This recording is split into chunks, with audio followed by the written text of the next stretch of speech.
Hello and welcome to Pluribus Unum's Fireside Chats. Not as good as FDR's, but hey, it's something.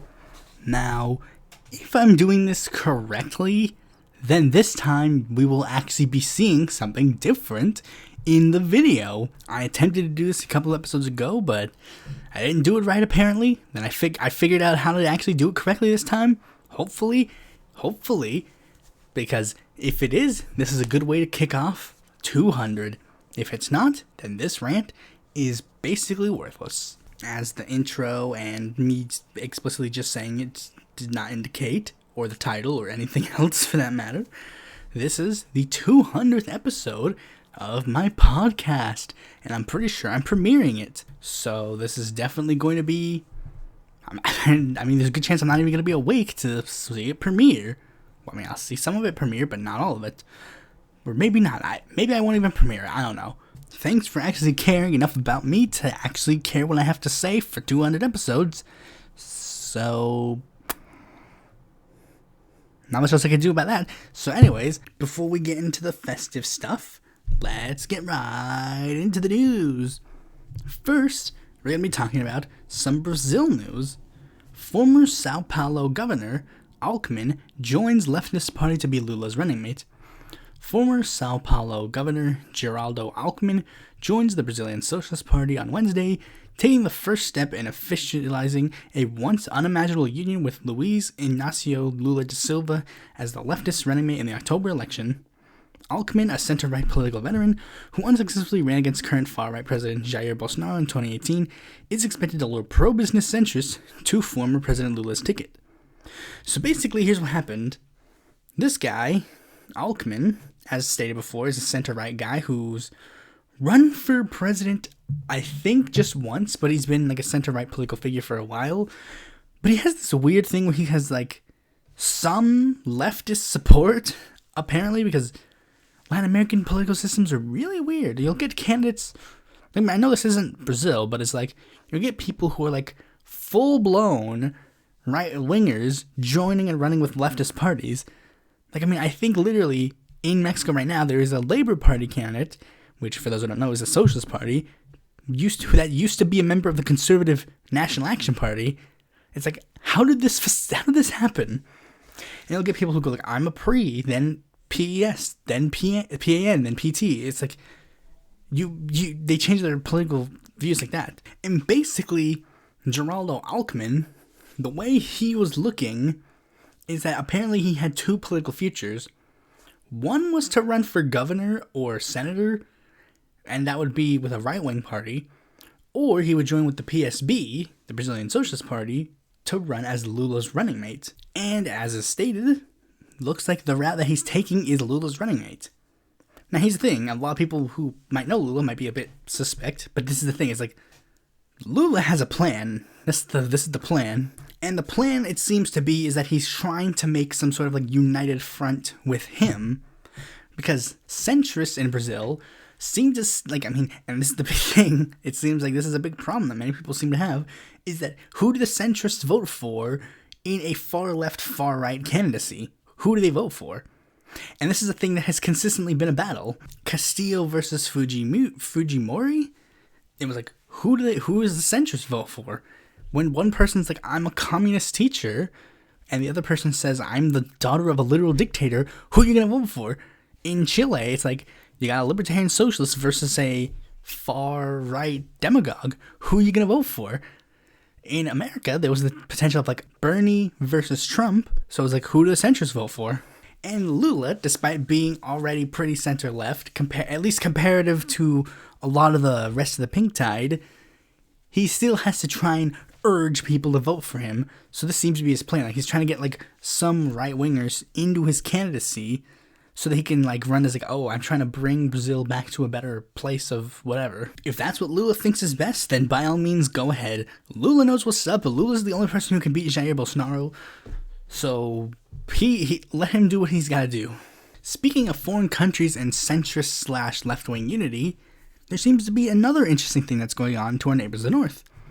The Liberals and NDP have reached a tentative deal to support Trudeau through 2025, so Canada is officially doing a thing that they were afraid of doing for a long time.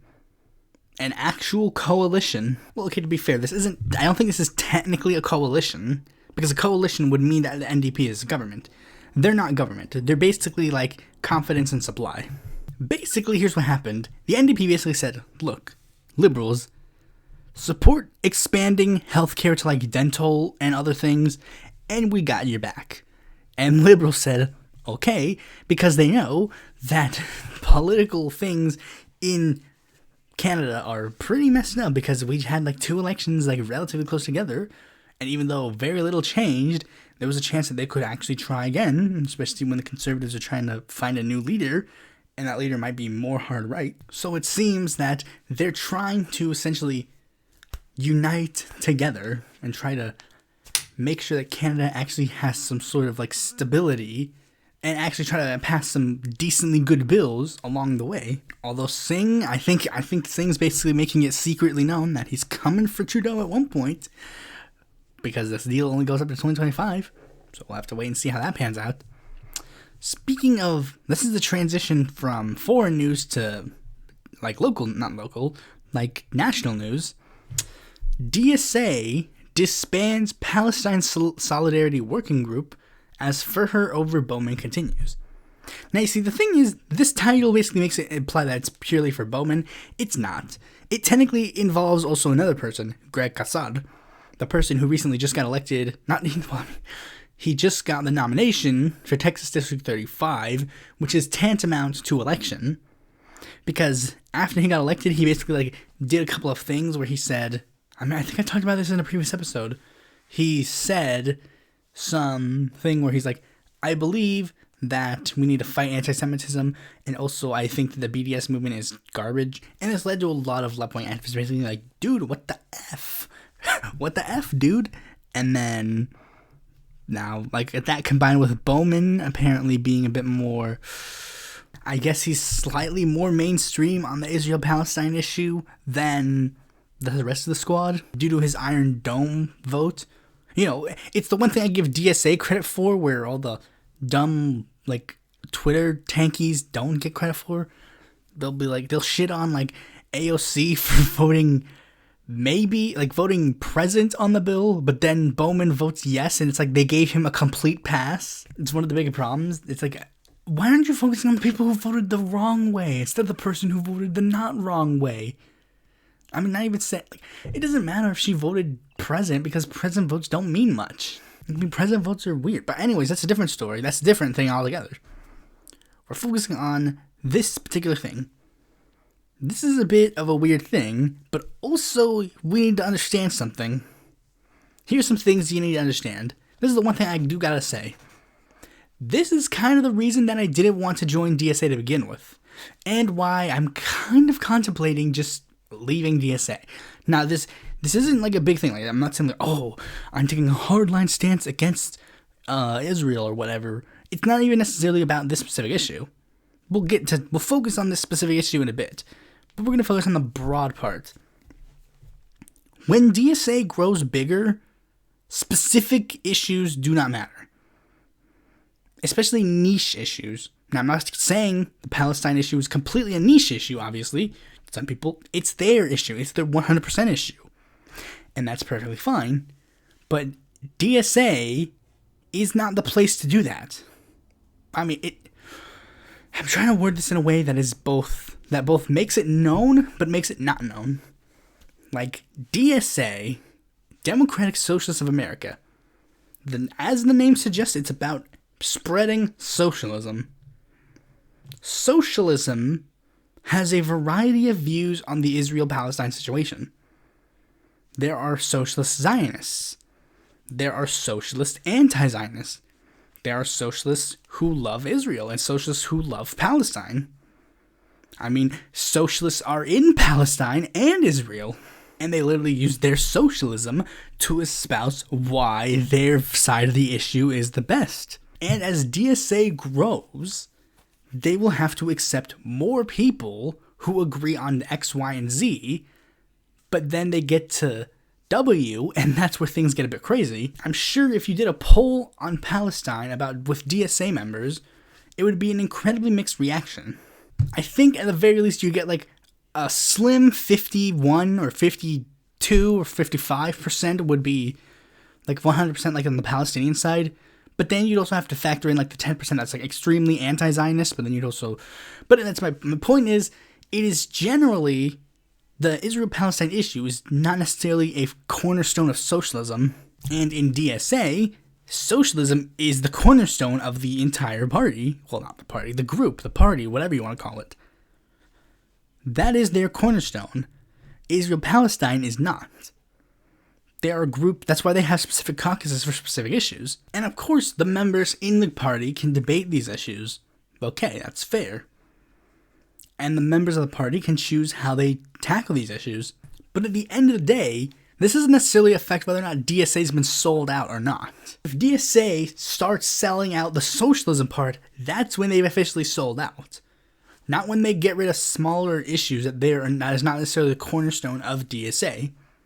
Be that as it may, I, of course, do not believe that this was the right decision, and do see this as, like, this is obviously them trying to appease the members who are not as hardline as others, like I said, Bowman and Kassad. And this could potentially be due to some backlash over, like, the whole, like, oh, yeah, they're anti-Semitic, blah, blah, blah, that kind of stuff. And this could be interpreted as, like, yeah, they're pretty much overcorrecting. Like, yeah, this definitely, it's like when Pornhub, like, wiped out all of the porn on their website that wasn't from a verified account, because it just so happened that at least one or two of them happened to feature somebody who was underage at the time. You could interpret that as way overcorrecting, but you can also understand, I kind of get why they overcorrected. You don't have to agree with it, but you can understand it. For the record, I agree with the Pornhub overcorrecting, the DSA one not so much. And that is kind of why I didn't want to be part of DSA to begin with. It's like, for starters, it's like, I'm not an activist, I'm a YouTuber. That's what I am. But also, it's like, yeah, to a degree, these groups will get watered down, and it's better to stay completely independent from these groups. What if all of a sudden DSA becomes anti-BDS? Do I have to agree with them then? No. Do I think that's likely to happen? Probably not. But DSA is definitely, as they grow, they're going to have to start getting rid of some of the niche issues. Like, I mean, Sunflower Sisters, I know you're watching. At one point, the Irish Republican caucus will probably be gone because that issue might be like, oh, that's too controversial for DSA to tackle. So at the end of the day, it's a pretty controversial and very hard to navigate situation, much like Israel-Palestine. Next story just happened, not surprising, but I'm going to talk about it anyways. A Republican has resigned because he's committed a felony. Nebraska Republican what's his name? Jeff Fortenberry announced Saturday that he is resigning from Congress after being convicted of 3 felonies related to a federal probe of illegal campaign contributions. Not much else I can really say. He committed a crime, and now he's going to do the time. So anyways, next story. This is a bit more interesting. Apparently, Ginny Thomas, the Supreme Court, like the wife of Supreme Court Justice Clarence Thomas, who I didn't know, I mean, this is probably racism, but I didn't know that she was white. You think Clarence Thomas pointed to her and said, see, this is why I couldn't have done that to Anita Hill. Extremely offensive joke aside, Ginny apparently was texting Mark Meadows to overturn the 2020 election. And she was doing that while the Supreme Court was ruling on whether or not to overturn the election. And of course, we all know where this is going. Liberals go, we need Clarence to resign now. And then we have conservatives say, no, he shouldn't, and then end of discussion. Clarence Thomas should resign for a number of reasons. He almost died recently, and wouldn't it be better for him and Jeannie to spend the remainder of their last lives together in each other's arms, rather than having Clarence being whisked away to be part of some courtroom every single day? But no, he's gonna stay on the court until he dies, which, given his age, is probably going to be very, very soon. Next story, we're going to be talking about Disney. Disney doing some stupid, tepid response to Don't Say Gay. Basically posting on their social media like, we stand with the LGBTQ members of our audience. And I was like, wait, didn't you like it? Literally, we caught you, like for context, Disney was caught giving money to the people who were pushing the Don't Say Gay bill. The people, like the bill that would basically make it illegal to teach kids about being gay, which is stupid. And Disney's been trying to repaint their image because obviously they were caught in a big uh-oh. And of course, many Disney workers have basically just grown like, dude, shut up. Many prominent writers who worked for Disney, like, Dana Terrence, the person who makes the Disney show, The Owl House. Alex Hirsch, the creator of Gravity Falls, where it's like, dude, shut up. I think Dana Terrace literally said that she's fucking tired of having to repaint Disney's image, because her show, much like a lot of other shows that air nowadays, are basically like, oh, they're super pro LGBTQ, have LGBTQ characters. The Owl House's two main characters, spoiler alert, are in a lesbian relationship. Lumity. And they openly talk about the fact that they've been fighting for like LGBTQ representation on Disney for years, and Disney keeps telling them, no, and then Disney then always makes that big, like, this is the biggest problem. Disney's like the biggest art, like, I hate this stupid freaking like woke corporations thing. That's not true. Objectively, it is not true. Disney literally does the bare minimum for LGBTQ people, and then that's like woke. That literally just shows you how transparently homophobic the detractors are. They literally do the tiniest things, and that's too much for them. Like, Gaston's little friend dances with a guy for 2 seconds, and that's supposed to be, this is our first gay character. A character briefly mentions having a girlfriend. First gay character. 2 characters, like, hold hands in the final episode of a TV show. Their first gay character. 2 characters that we've never seen, never heard from, have done absolutely nothing related to them, get like 2 seconds of screen time kissing, and right before that is like a full minute of a slug staring at the screen. A kiss that is well known to have been cut out of foreign dubs. All of a sudden, woke. In fact, Disney tried to rebrand their image again through one thing that was just so transparently obvious that it's like, how could they have thought that would try to rebrand their image when they admit in this rebrand, like this fake rebrand, that they were doing a bad thing? For those who don't know, Lightyear, a film based on the Toy Story character Buzz Lightyear, is coming out. And recently, due to this controversy, Disney published in news articles that they were going to be re-adding a gay kiss in the movie, and that was supposed to be them standing with their LGBTQ audience and like, we support you 100%. And it's like, dude, in the article, you said you're re-adding it, meaning you cut it out. You actively made the decision to remove it from your movie, but you think putting it back in is gonna make you like, oh, everything's fixed now, when you admitted you cut it out. I didn't see anybody explicitly calling out that fact, but it's like, I mean, I did. It's like, literally, what the F? You actually thought that was gonna work? Give me a break. Anyways, now let's move on to the celebrations. First, we're gonna start off with a Q&A section. This time, we actually got a decent number of questions. Hooray! Hopefully, the next subscriber threshold. I love Q&As because it gets me to tell the audience things. Hooray! I mean, I usually do like AMAs and whatever all the time because it's like, I mean, it's also just sometimes I get bored. It's just like, why not? But anyways, that's beside the point. So we got a decent number of questions to get through, and we got to get through that before we can get into the main topic. So let's go through them. Although I do remember like glancing through some of the questions, and it's pretty obvious that a lot of you guys need to start catching up on this show. You guys need to start catching up because a lot of these questions I've answered before, but I don't care. I'll answer them again.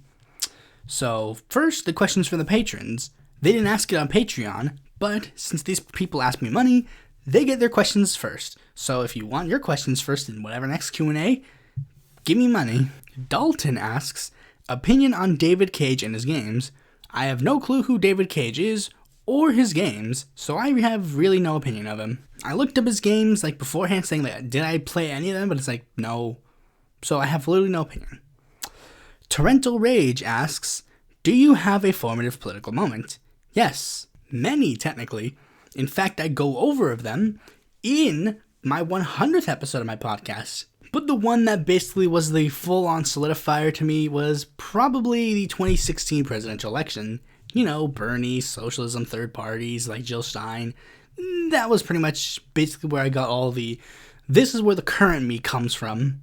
That's where that person comes from. The 20, like, everything pre-20, like, I mean, 2014, I was already kind of like a liberal, but, you know, it wasn't like that much. But, like, 2016 is when I basically became a socialist. Alex Kawa asks, what are your thoughts on leftists working with people who are culturally, socially right-wing on economic, labor issues of agreement? Here's the thing. To a degree, that's fine, but the problem is that group of people doesn't exist. Like, they essentially don't exist. Like, what are they? This is all the groups that basically fit that sort of parameter. You got the American Solidarity Party, which is essentially a nothing burger. You got Caleb Maupin / George Galloway, who are pretty much openly talking about, like, oh, we need to stop the wokes. We need to stop the wokes. Stop the wokes. Stop the wokes. So they're essentially just right-wingers because all they're focusing on is the wokeisms and think that, oh, if we do that, then you'll give us the left-wing issues on the economics, but that's not going to work. And that's essentially it. And even the ones who do fit in that parameter, they don't care. Like I said, like I pointed out, they don't care. I know what you're trying to say. Like, you're trying to point to like some Trumpsters who like are probably economic populists to a degree. But that's the thing. They don't care. They don't care about the right. They don't care about those things that much. What they care about are the browns and the gays. That's what they care about. It's also why I maintain the notion of like an anti-woke leftist does not exist. If you're anti-woke, you're reactionary. That is what you are. I don't care if you have some veneer of like, oh yeah, I like Stalin or whatever. If you're anti the social issues, that's basically what you're going to be focusing on. It's weird because Alex's original, he posted this is a second question asking, but I didn't get to copy the previous question. And his previous question was way better, but then he narrowed it down to the specific group that basically doesn't exist. And whatever factions of the group that do exist, I don't want to work with them because what they're going to do is they're going to focus on the social issues. But anyways, I spent way too much time on that. Next one, Sunflower Socialist. This one technically isn't a question. This came from when I first asked what was the 200th episode going to be about. So, but this is kind of a good question, all things considered, so I'm going to answer this one anyways. What regrets do you have?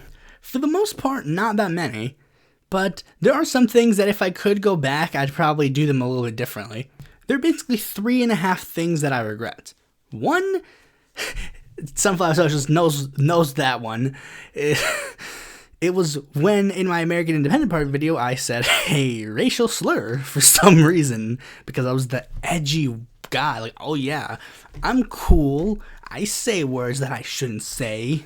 The second one was me mentioning somebody because a decent while after I mentioned them on the podcast, they transitioned. So now there's an episode of a podcast with someone's dead name in it, and I can't find the episode. I don't remember which one it was. And I can't ask other people to look for it, because if I asked other people to look for it, I'd have to say the dead name again. So, that person also became a massive asshole, so, I don't care.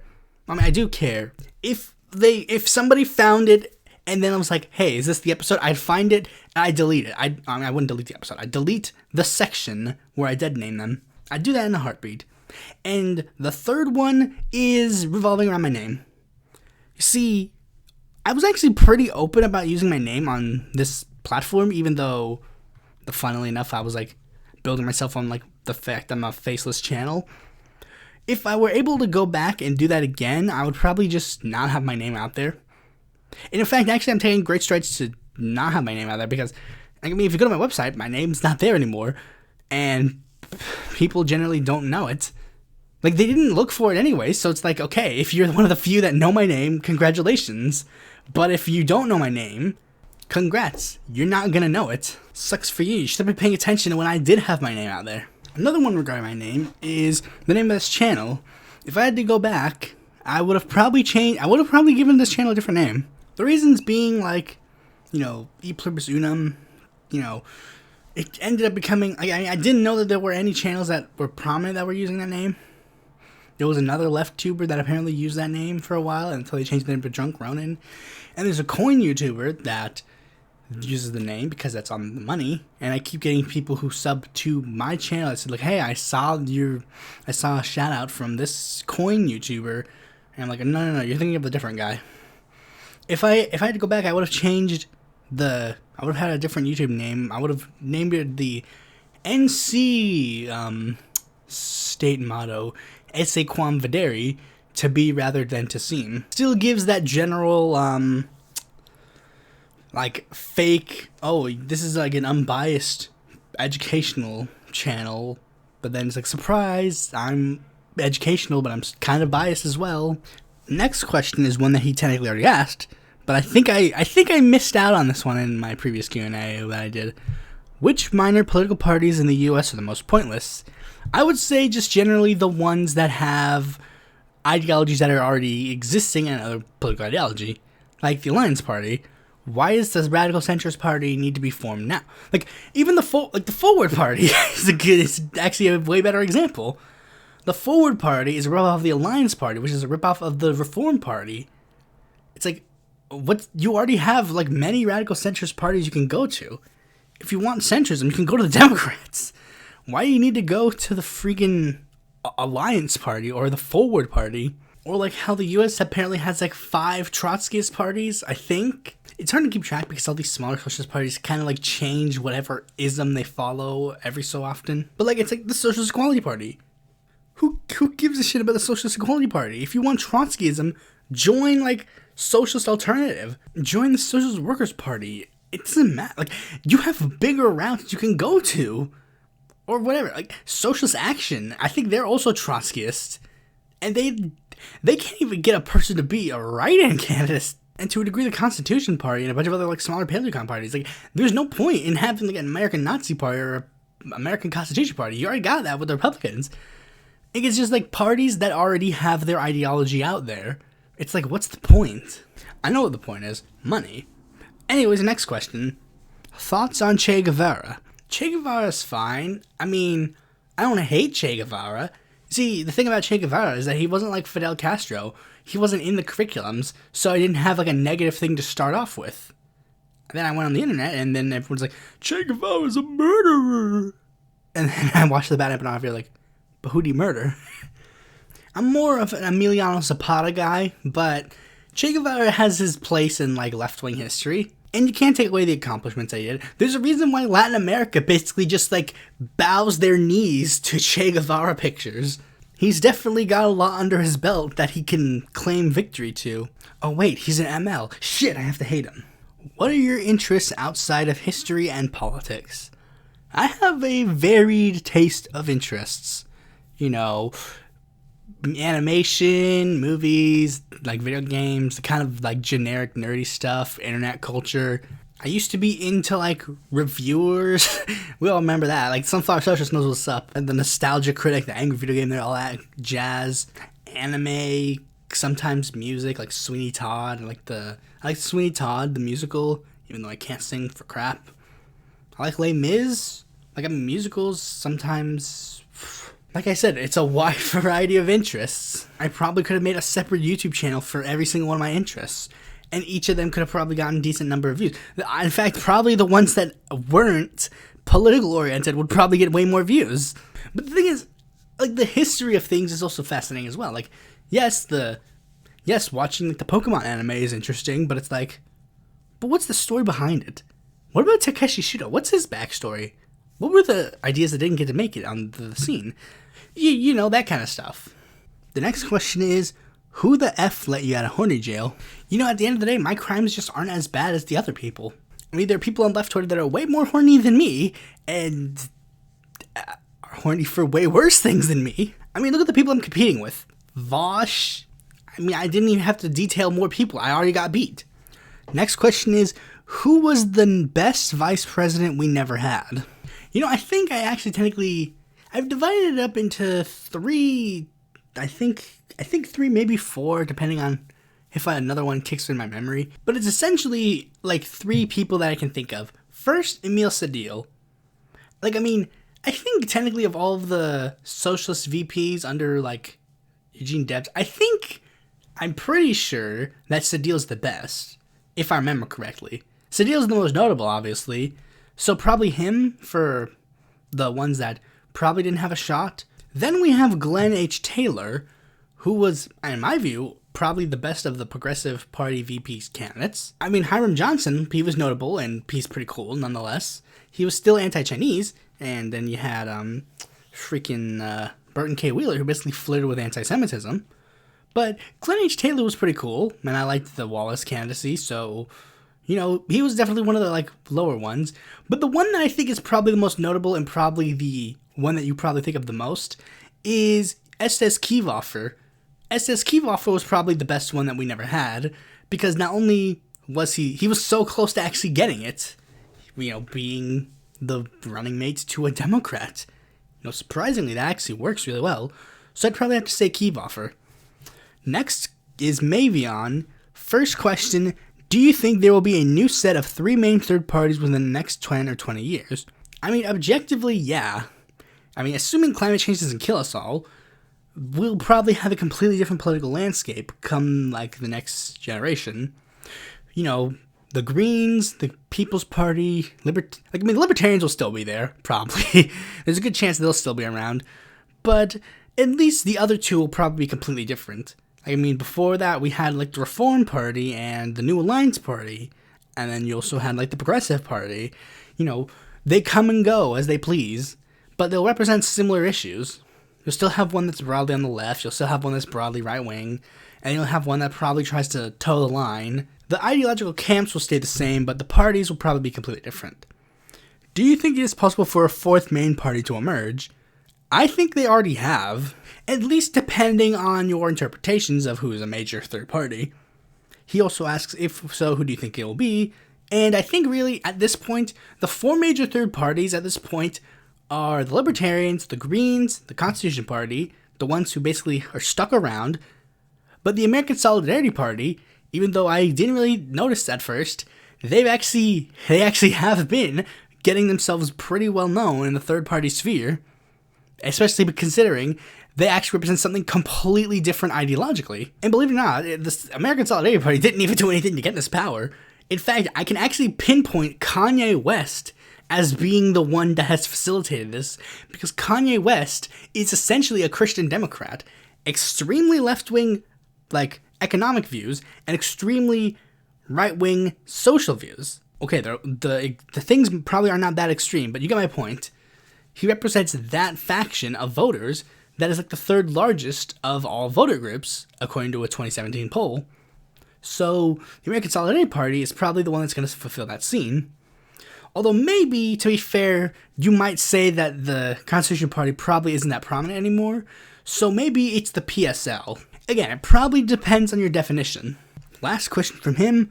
You think we can see both a center-right and more left-leaning progressive candidate in 2024? That would be the ideal choices. We're going to see that, even if it's not from the Democrats and Republicans. If the Democrats and Republicans are smart, those would be the directions that they'd go in. They'd understand, okay, we need a more left-wing Democrat to win, and the center-right guy is probably the best chance that a Republican has of getting the White House again. So that would be the smart idea. But we know the Democrats and Republicans are not that smart. So there's a chance that we're going to be seeing those two names pop up in different parties. You know, basically, what happened in 2008. You have, Bob Barberton saying, I should be the right wing's main candidate. And then you have, Cynthia McKinney being the crazy one. So you're going to see that at one point. You're going to see it even if it is not from the Democrats or Republicans. Charlemagne 6, I think it is. What's your favorite video you've made so far? Socialist Labor Party video. Longest party history video and the most well-researched, and the one I worked on the most for editing, so it's probably my favorite. What's your most memorable Twitter and YouTube beef that you've had with someone? Stick around and you'll find out. If you could design a third party from the ground up, what would their ideology be, and what would their first presidential ticket be? If I had to do that, I'd basically transform DSA into a political party. That's essentially what I'd do. I'd transform DSA and then merge Our Revolution, Justice Democrats, the Green Party, maybe a further left party. I don't know which one. Because to be fair, a lot of ultra left parties, I think, probably wouldn't go that far. You know, Socialist Workers' Party is essentially dead. They're not going to be useful. Communist Party might, but then again, they probably won't. They want to maintain like their, oh, we're communist. But basically, my point is basically like the Democratic Socialist Party, and sort of like a continuance of the progressive parties. It would either be called Progressive Party, Social Democratic Party, or Democratic Socialist Party, like something that ties into that route. Maybe you'd call it People's Party to tie into the freaking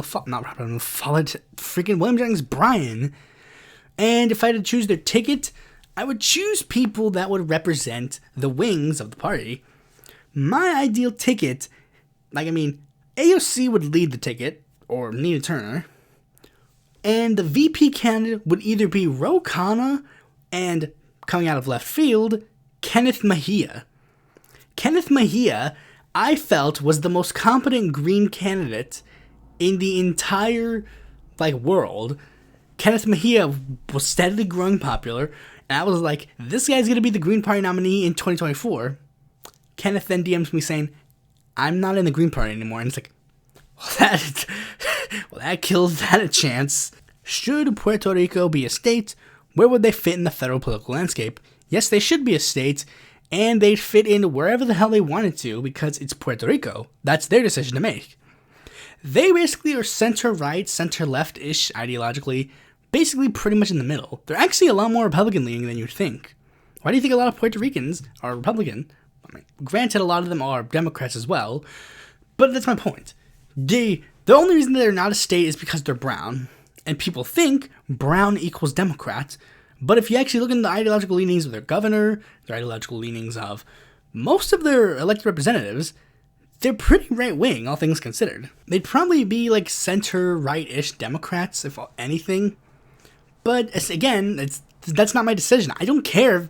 They could vote in two Nazis. It doesn't matter. Puerto Rico should be a state. Guam should be a state. The Virgin Islands. All of the U.S. territories should either be a state or independent. End of discussion. Hazy Lim Yin asks, thoughts on Wolfpack? Wolfpack, for those who don't know, is the, pack to end all packs that Cenk Uygur tried to start. Basically the proto-Justice Democrats. They're fine. They led to the creation of Justice Democrats, so that's a plus. Though, to be fair, they haven't really done much since then, so I don't know what I don't really know what they're doing, so, they're fine if they get to work. When or what do you think originated the podcast Ponzi scheme? I'm pretty sure when they say that, they're referring to podcasts as a Ponzi scheme and not a Ponzi scheme about podcasts or whatever. Podcasts in their current form have basically existed since the advent of radio with radio shows, but exist in their more modern form via basically beginning in 2000. You can look it up, history of podcasting as a thing. But like everything, there was always an origination from somewhere. Many people claim that Chris Chan was the originator of the Let's Play. That could be a thing, or maybe it's not a thing. Well, you'll know. It depends on your definition. Should the left consolidate with minor left-wing parties such as the Justice Party? At the end of the day, I think the left should probably just consolidate around Democratic Socialists of America. Objectively, they're the biggest left-wing group, all things considered. Eco-socialists, social democrats, you can all join DSA. They have, every left-wing faction is welcome in DSA, essentially.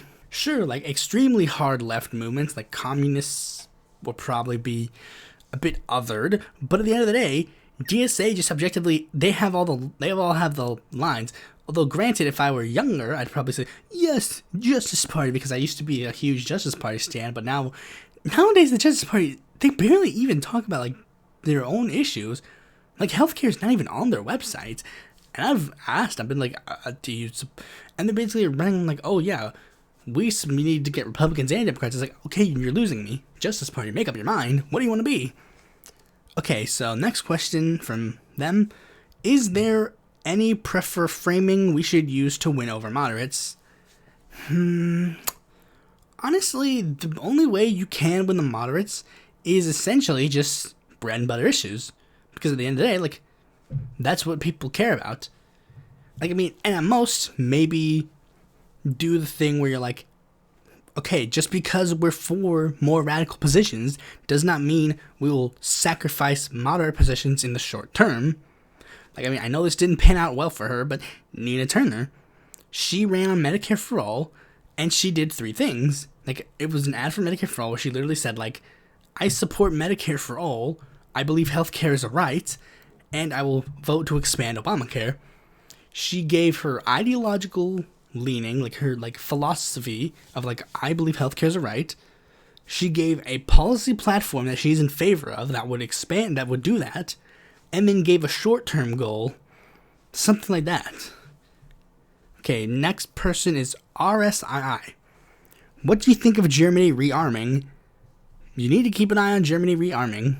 You know, I know this is technically for a quote-unquote good cause, and the leader at the time is probably okay, but I mean, make sure just in case, like, keep an eye on them. Do you have any thoughts on SC's gubernatorial race? Not particularly. Joe Cunningham is essentially the de facto Democratic nominee. He's not going to win, and there's a Labor Party candidate, but I don't know much about them, so there really isn't not much there.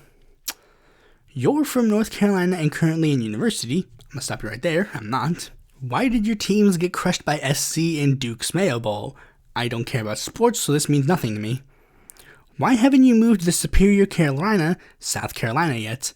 Because it's not the Superior Carolina. NC has NC barbecue, and it's the place where we made planes, which we then flew into towers. I mean, we didn't do that. The other people did that. We made the planes go up. Other people made them go down. You're the one that elected like 5 segregationists into the freaking, like, not Oval Office, whatever your office is, the box. The last set of questions comes from Nicholas Zand, a new person. Are there right-wing YouTubers you like? I mean, there are YouTubers that are probably secretly right-wing that I like. I mean, I don't like right-wing pundit YouTubers. Obviously, I don't.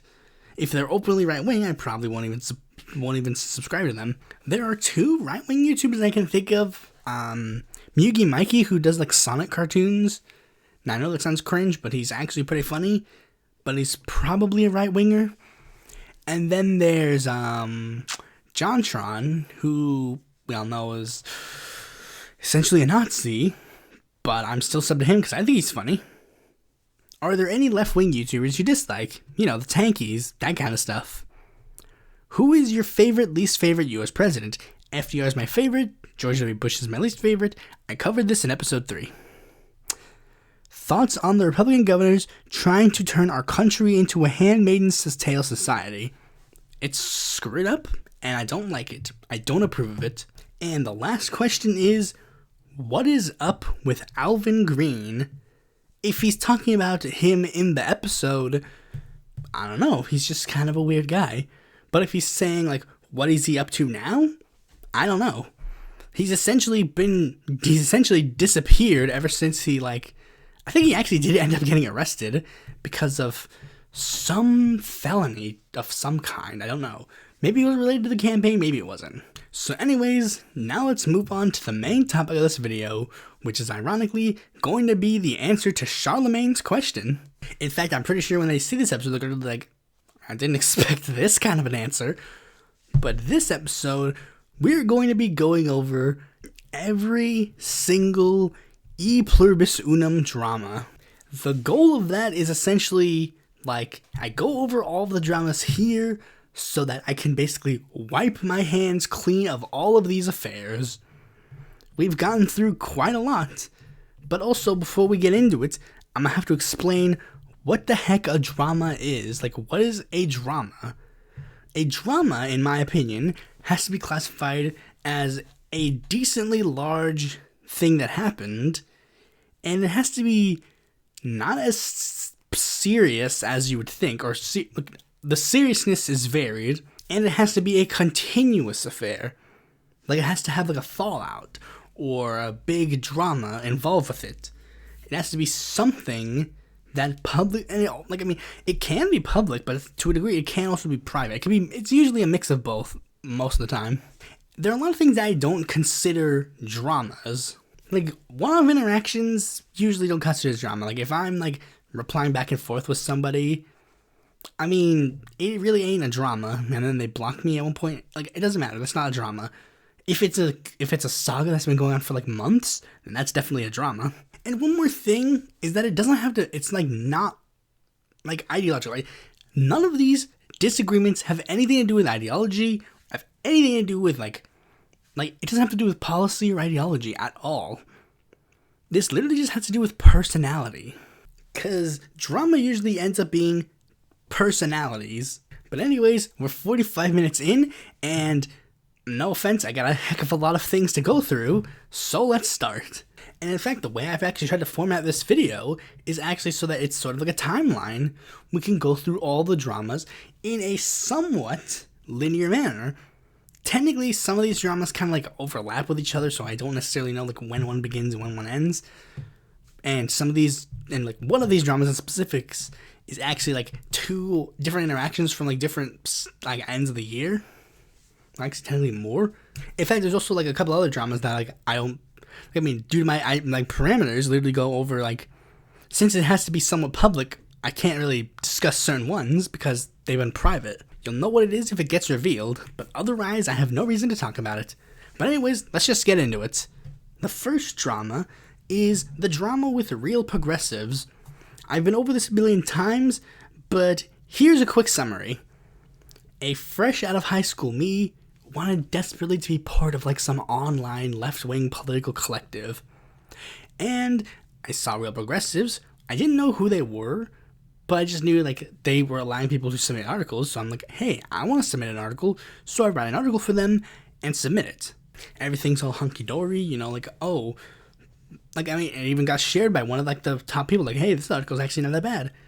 But then some things happened behind the scenes. There was one other creator that was working for them. That was like for the visual media thing, and they were like around my same age. Like they were like probably like 19 at the time when I was like 18. Like I said, barely out of high school. And that creator was mad because his show was tampered with. He did like Facebook Live shows, and like the RealProgressives people like turned off the show before he wanted it to end, and he got super mad and like started throwing hissy fits behind the scenes. And Steve Grumbine, the creator, was like really mad and would like privately talk to other people like, I at the very least respect and love all of you. You are going through with me through these tough times. And it was like, yeah, that's kind of a big thing that happened. But anyways, how does this relate to me? Well, not that long afterwards, I was asked by one of like the top people, hey, can you edit the article? Because fresh out of high school me, I didn't know how to write college essays. I didn't separate it into paragraphs. It was like a big text block. It had to like run on sentences.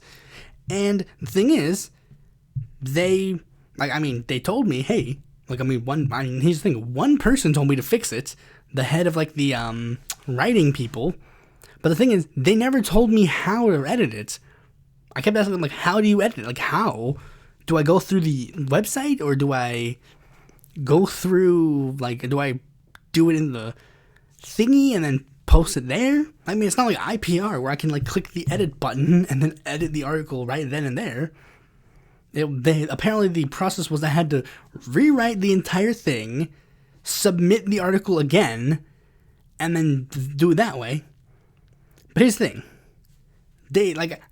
I kept asking them. They never got back to me. So then they decided to edit the article for me. But here's the thing. I didn't know that the article had been taken down to be re-put up there. And they were like reposting like, oh, this wonderful article by, and then they were tagging me. And it's like, but and it's like, that was finally, it's like, okay, I didn't know that it was taken down at any point, but whatever. But then here's the thing. They not only edited it, they didn't just fix the formatting or anything. They literally took away lines from my article and then put new lines in there. And not only that, they had taken the lines that they added and then made that the tagline of the article, despite the fact that I had zero experience, and I made it publicly known that I had zero experience with how this website worked, with how these articles worked, with blah, blah, blah, being part of a collective, even though I made that abundantly clear, and that was like, literally, again, barely out of high school. I don't even know if I was 18 at the time. No, scratch that. I'm pretty sure I was 18 at the time. But again, I was like barely 18, and I thought I was told by a person in the like collective there. I'm not gonna name any of these people because I'm gonna name Steve because I don't care. But the rest of these people I'm not gonna name because, I mean, they were nice. They were nice people. They were basically like I mean, one person told me, hey, if you have any problems, you can like say it. Like to that, let's say this, and then people will fix it. So then I said in the thing, hey, why was my article changed? Like, I mean, it's fine if you fix the editing mistakes and like spelling errors or whatever, but why did you like change the article? And the thing was, when I said this, a lot of people took my side. They said, yeah, why was this article changed without his interpretation? Like, why did this happen? Like, I mean, in fact, technically, I think basically a ton of people were on my side, and Steve was the only one who was not on my side. Steve basically threw his fit saying, get this shit off of my website now. Like, he was so mad. A common factor about a lot of these dramas, people who are twice my age act like children. I mean, like, the way Steve was reacting, like, I mean, guys, I have to be real. He was all capsing me. He was saying, like, all these mean things, and no joke, I legitimately cried. Because, again, like, I don't know. That interaction made me want to delete my article page, if you catch my drift. Wink, wink. And then I basically said, okay, maybe writing articles isn't my best interest, so maybe I should do something else. And say, I accept your resignation. Good day. And that was it. In retrospect, I am willing to admit some of my faults. Granted, I was, to quote a porn category that should probably be banned, barely legal, but I'm willing to admit I looked back at the message and I did realize, wait, they weren't telling me to post it in public chat, but they were telling me to go to a specific person. Oops. Although to be fair, they weren't telling me about that for a specific situation. They were, like, for that specific situation, they were telling me that for any general problems. But again, I still 100% stand by Steve overreacting incredibly hard. Next drama, Jon Munitz.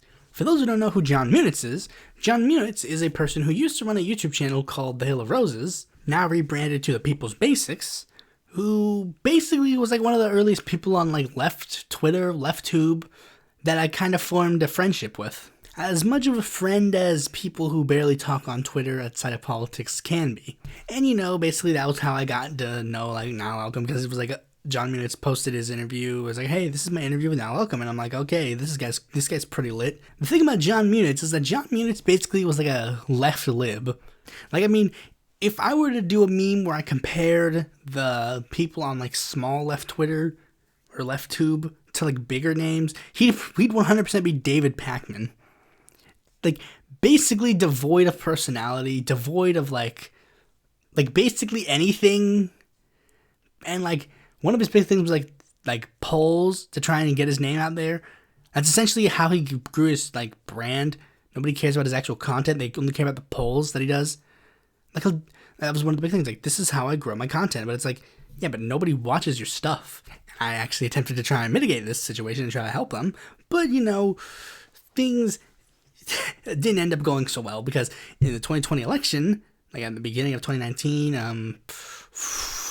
late 2020, not late 2020, like early 2020, late 2019, early 2020, Jon Munitz started to basically being like friendly-ish to Yang supporters, and then basically became Yang Gang.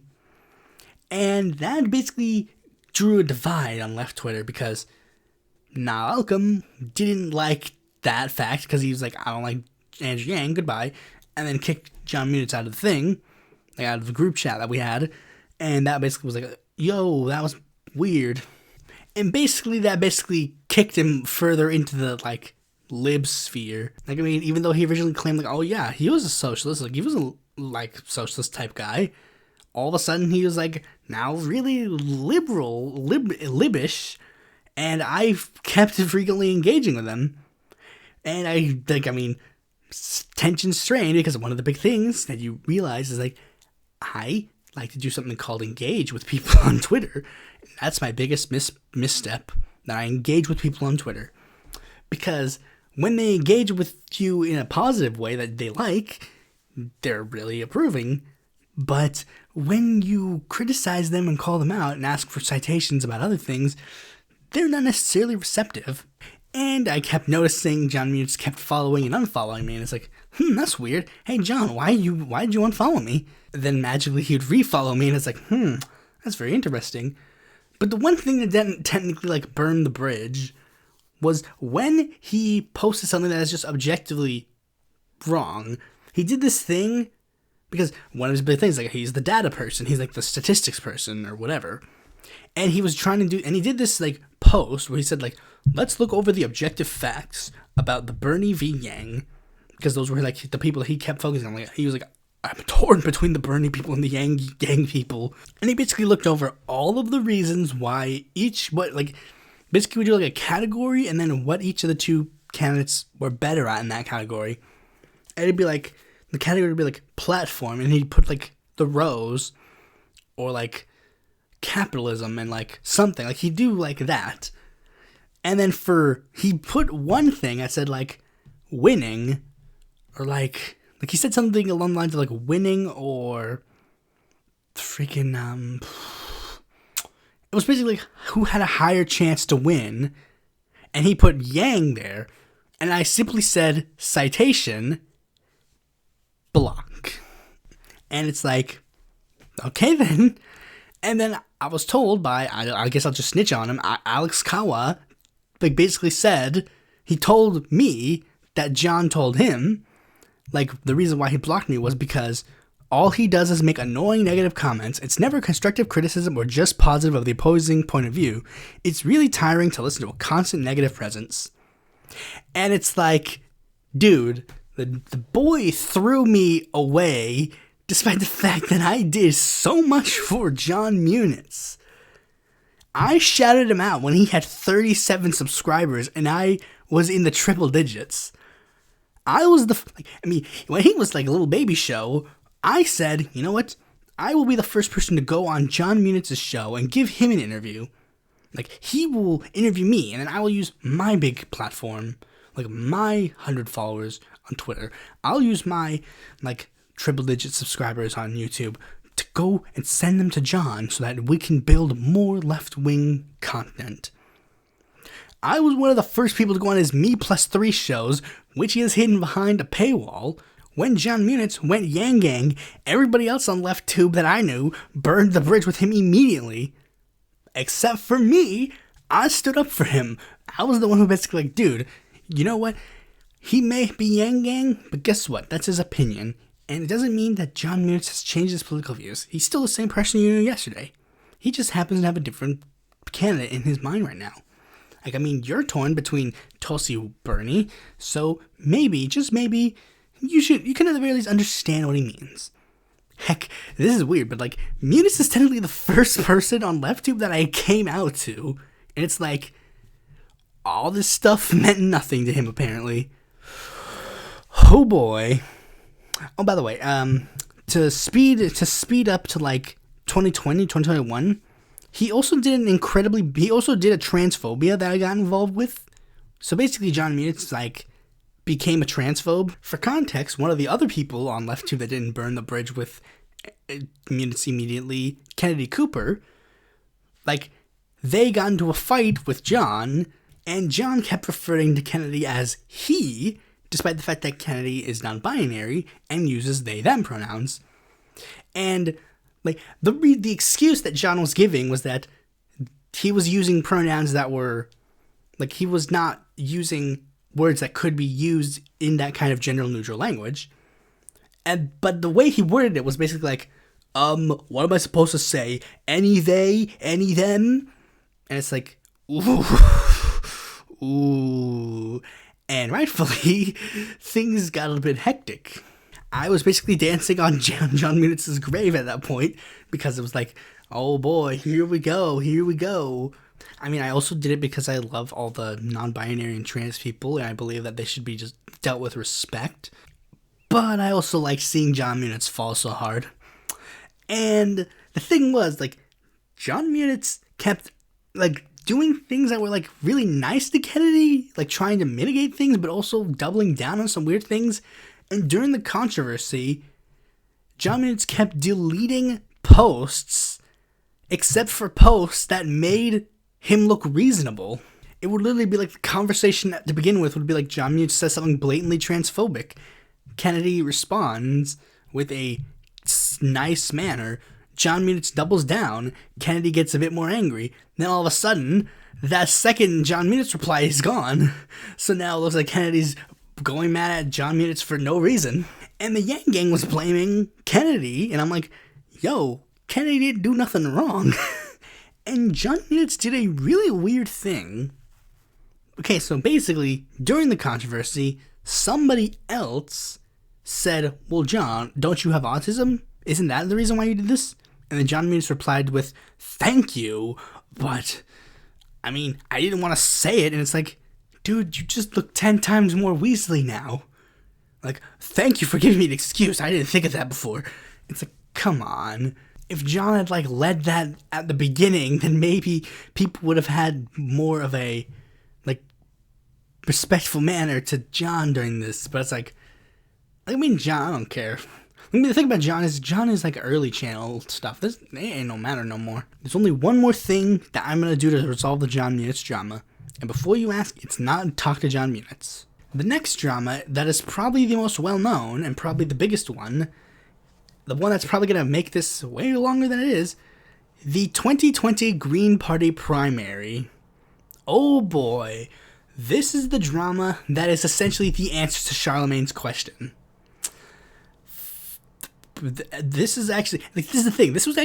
I actually intended this to be a podcast topic all of itself, where I do a recap of the 2020 Green Party primary. But since I'm going to be talking about the dramas, might as well talk about it here. Okay, so here's the whole backstory of the Green Party 2020 primary. In the 2020 Green Party primary, I was one of the few people that actually actively talked about it. And I started talking about certain controversies and a lot of drama surrounding it, and ended up getting heavily involved with it. First, there was like this huge draft campaign for Howie Hawkins, and there were a lot of prominent Greens that were involved with it. Kevin Z, Sajami Baraka, etc. And eventually, that culminated in Howie announcing that he would run for the Green Party nomination. The Green Party Twitter shouted him out, and everybody was like hunky-dory. However, there was a problem. There were 5 people who were already running for the Green Party nomination that didn't get that treatment. Seton M. Curry, Ian Schlockman, Dario Hunter, I think Alan Augustin, I think Joe Collins was also running at the time. No, that was me. Yeah, he was, but Dennis Lambert was the one who was prominent. And the thing was, they immediately accused the Green Party of playing favoritism to the party establishment. A lot of the prominent Green figures that endorsed Howie also hold very prominent positions in the Green Party. Kevin Zeese, I think, is the chair of he was the chair, unfortunately, he passed away, but he was the chair of the, Maryland Green Party, I think, and he became part of the Howie campaign, he became a campaign manager. One of the most egregious examples came from Andrea Merida Cuellar, a person who was a party co-chair, who ended up becoming a co-chair for Howie's campaign, and did not resign from either position to fulfill the other position. She would literally go to campaign events and say, I'm wearing 2 hats. One of the party chair and one of the campaign chair. And things got a lot more messy when Kevin Zeese asked the fellow candidate Ian Schlockman to drop out and support Howie, which made a lot of people raise eyebrows to that. And this is where I formally get involved in the drama, because I actually asked Ian Schlockman, because Ian Schlockman revealed this in a like article, and I told Ian, hey, can I post this on Independent Political Report, because me and Ian already had like a relationship because he was on my show. So, and he said, okay, yeah, sure. I'm okay with that as long as the message gets out there. And I did that for many reasons. Not, like, one, to get the message out there. Two, for probably LARPy reasons, because, like, I'm the WikiLeaks of the Green Party. And three, because Kevin Zeese was working for the Independent Political Report, a website that I was working on, that I was going to post it on. That, because, like, the way Independent Political Report works is that every time there's a presidential campaign for, like, a third party person, they usually hire somebody to, like, write articles for, like, puff pieces. So, like, Kevin was there, so I knew that if I posted this, Kevin would get the, like, email notification from the thing, because that's how it worked. You would get an email notification if a new article was posted, and essentially that is where I would know for a fact if he saw it or not, because he'd either say something or he would, like, ignore it. Kevin did respond publicly and privately. I think you can find, like, his responses in the article description, not the article description, just the article comments. But he also responded to me in private, and basically it was like talking to a wall. I was saying, like, look, like, he was explaining that he was just a member of the Maryland Green Party asking another member of the Maryland Green Party to drop out and endorse Howie. But I said, dude, you are the campaign manager of freaking Howie Hawkins, the candidate that you want him to drop out and endorse. Can you not see how that's suspect? And he kept saying, like, no, I don't. He didn't get it. He honestly, for some reason, did not understand why that was a problem. And it's like, that's kind of the point I think they're trying to make, that you're merging the two things so much that you don't understand that it's the wrong thing. It was, I mean, no offense, but it was basically like literally trying to talk to a child. Like, I would literally draw stuff like, hey, this person is working for campaign, and they tell person of other campaign to resign and endorse campaign they work on. How can you see how this bad? And they're like, no, I don't understand. Like, he kept explaining, like, no, but you don't understand. That's not how I intended it. It's like, it doesn't matter how you intended it. It's how it's coming off. That's the point. But things didn't, like, I mean, at the beginning, it seemed like very legitimate concerns. Then, a little fly by the name of Chad Wilson entered the scene, and he completely stole the narrative to the point where he is, for some reason, the face of the anti-Howie people. Not Dario, not Sedinem, not even Ian, but for some reason it's Chad Wilson, a person who literally got 5 votes and who openly stated, like, I have literally no affiliation with the Green Party whatsoever. A guy who literally comes off as like a Hitler Youth. And he brought up, like, a ton of criticisms that basically just fell flat. One, he claimed that Howie Hawkins was ineligible to seat the Green Party nomination because he was running for the nomination of multiple parties, most particularly the Socialist Party. He ignores, of course, the fact that the Green Party nominations previously have also done this. Joe Stein's run for the Peace and Freedom Party nomination. Cynthia McKinnon's run for the Peace and Freedom Party nomination. This is just a common thing Green Party candidates do. He claimed that there was a socialist takeover of the Green Party, ignoring the fact that the Green Party was already socialist. It had become socialist in the 2016 election, and he even went so far as to claim that Howie Hawkins was actually a Democrat/Soros plant that was there to tank the Green Party's, like, chances. Like, Howie was literally a plant the whole time waiting for, like, his cue to ruin the Green Party's chances at 2020, apparently. It's like, yeah, all that activism he did in the 80s, like, apparently it just didn't matter. And all of this stemmed from the fact that Chad Wilson did not care about any of this. He really didn't care. None of this was to raise issues with the Green Party. Like Primo, Radical, all these other people, none of this was to raise issues with the Green Party. None of this was to call out particular people. None of this was actually made for any legitimate reasons. This all stemmed from the fact that they wanted to draft Jesse Ventura for president, and all of their claims were basically a stepping stone to that. Like, literally, this is how it would be. I would say something completely normal. Like, they would agree with 100%. Like, Howie Hawkins has some favorabilities in the Green Party primary. They're like, yeah, you're so cool. And then they'd be like, and that's why we should nominate Jesse Ventura. And it's like, wait, what? What do you mean, right? There is no why. This isn't a why. I'm not talking about, like, this is why we should do blank. I don't have a horse in the race. This is the problem. They had a horse in the race. I didn't have a horse in the race. I didn't care who got the Green Party nomination. My only stipulation during the primary was that it was not David Rold. That was literally my only stipulation. I didn't care who else would get it. I didn't care if it was Setanem, Ian, like freaking Dart. I didn't care. It didn't matter to me because I didn't have a horse in the race. I was doing it literally just so I could call to attention the issues within the Green Party. I didn't have an ulterior motive. I just wanted to call out the issues. But these guys did have an ulterior motive. In fact, they were even going so far as to write fan fiction again to explain why they should do that. Like, they were claiming that Jesse was dropping some sort of hints at a presidential run. Like he was like, oh, we should write him in the Green Party primary. Or, like, all this other jazz. Like, oh, he's secretly, like, hinting like he's gearing up for a presidential run. But then also saying things like, oh, he can't run because his wife is doing this. It's like, yeah, if he can't run, then that's it. The end of story. If he doesn't run, he can't run. Like, I mean, he has now become the Green Party nominee from the get-go. Like, here's how the Green Party nomination works. You run in the primary, you get the most votes, you win, you get the nomination. That's how it works. Jesse Ventura openly said that he did not want to do that. Like, I mean, a Jesse Ventura 2020 guy literally sent me a clip of Jesse Ventura saying, quote, I do not want to go through any sort of primary. I want the clear path to the nomination. He clearly openly stated that he did not want to go through a primary and he just wanted to be given the nomination. Ergo, he could not become the Green Party nominee because in order to become the Green Party nominee, you have to win the most Green Party primaries.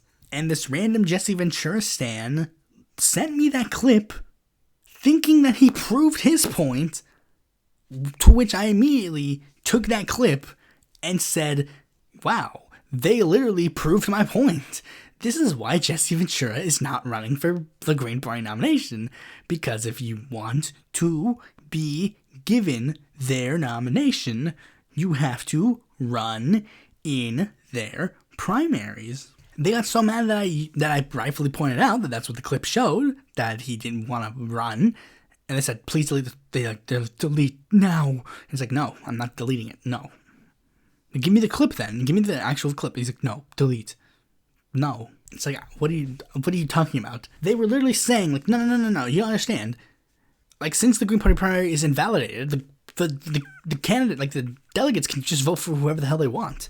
That's literally what they thought. They thought that literally, that a majority of the delegates, when it came time for the Green Party convention, that a majority of them would just vote for Jesse Ventura for literally no reason. Like I said, he wasn't actively seeking the Green Party nomination. Ergo, there was literally no reason for them to vote for him for the Green Party nomination.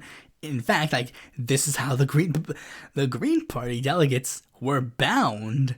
They're bound delegates to their, like, conventions or their primaries. A majority of them were, at least. In fact, I even brought up, like, this is, like, literally so undemocratic. Like, they kept citing the draft Ike movement as, like, sort of the reason why they should do this. But it's like, no, that's not how it worked. I mean, correct me if I'm wrong. I mean, I'm pretty sure I'm not wrong. But he wasn't, like, not running for the nomination until the convention. Eisenhower had actively started campaigning prior to going to the Republican convention. And that what they did here would essentially be what they did in the 1952 election on the other side of the aisle, where a person won the most primaries, and then the party actively chose, no, we're going to choose someone else. And they were literally like, so? It's like, well, you guys can't claim that you care about democracy when you're literally trying to do an undemocratic position. Literally, and these guys wanted to claim that they're left. the left literally ran against doing this kind of style. That's why we have primaries to begin with. These guys were even pushing for writing in Jesse Ventura in the freaking general election. These guys, that was literally all they cared about, Jesse Ventura. They literally even started a political party with the sole intention of getting Jesse Ventura and Cindy McKinney on the ballot in 2024, which they're kind of negating on because Jesse Ventura came out as pro-COVID vax, and of course, these guys didn't like that. So now their sacred cow is not that anymore. And their strategy there was even stupider. They were saying that their strategy was, we're going to have all of these state affiliates, no national party, and each of these state affiliates will just choose the same presidential nominee. That was literally their plan, because their parties were basically just rejects from the Green Party National. In fact, they even went so far, like, they tried to get the Independent Greens of Virginia to join their coalition. They're trying to get I think they got the Green Party of Georgia and the Green Party of Alaska to join the coalition. They even tried to get, like for some reason, they tried to get the Rhode Island Green Party to join the coalition, even though the Rhode Island Green Party was disaffiliated with the National Party because they didn't support running a candidate in general. Not that they didn't want to support Howie. They didn't want to support anybody. And of course, you know, I interacted with Chad a lot. Sometimes literally just because I got bored. I'd literally just be like, man, I'm bored. At Chad Wilson 20. Jesse Ventura is not running for the Green Party nomination. Enter, and then I'd see him go crazy. Speaking of crazy people, next drama, technically multiple things, my interactions with Twitter communists. Believe it or not, I've interacted with those things as well. Okay, so the first time was when historic.ly/Esha tried to get AOC because she went to a good school. Basically, here's what happened. Like, AOC, like, she basically, like, posted to it, like, basically revealing, quote-unquote, that AOC went to a good school, even though this was public knowledge, and it's like, so who cares? And then she quote-tweeted me and said something, and then a bunch of, like, Twitter communists flooded me, you know, as they do, because they don't have anything better to do with their lives. And the thing is, they kept saying, like, oh, you're a fascist, you're a liberal, blah, blah, blah, like, you know, because they don't know anything about anything.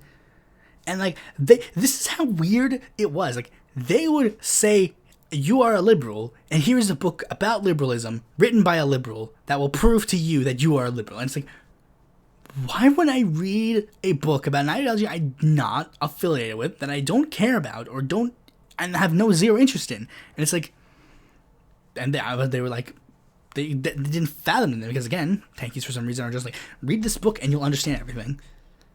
And this is the thing that summed up this entire interaction, that proved to me, yeah, this is kind of why I don't care about Twitter communists. This is why I probably will never be a communist. Here is the conversation. Tanky says, you are a liberal. You gotta read these books to understand why you're a liberal. I respond, what do you mean by liberal? Social, neo, classical, whatever. Like, I'm just saying, like, what do they mean by liberal? Like, what is their definition? What are they trying to say? Like, is there, like, any form of reality that is accurate to the statement that he is saying? The person responds with, this is what their definition of liberalism was. Laissez-faire capitalist economics, social contract theory, private property relations, accumulation of outward things, emphasis on government not interfering with property relations, welfare statism, etc., etc. Liberalism. That is a quote. I responded with this. I do not agree with the first one, laissez-faire economics. Social contract theory just looks like government, so I don't know. I'm agnostic on that. Unsure what you mean by private property relations, accumulation of outward things. I am not in favor of emphasis of government not interfering with private property relations. What is the issue with the welfare state? So basically, of the 5 things that he said I supported, I only technically supported 1. I only gave an outward positive position of 1. Okay, recap. Again, that is what I said. I said, I don't agree with this, I don't agree with this, I don't agree with this, I don't agree with this, I don't know about this, I haven't looked into this, I guess I agree with this. Like, again, literally, of the things he said, one thing that I said agreement with. He and again, and to reiterate, the agreement is basically like, I guess I agree with it. I mean, what do you mean by welfare? Like, I mean, again, it's like, I guess I agree with this. Okay. So, their response kills me to this day. Their response, or at least the part of the response that I care about, here's the thing, man.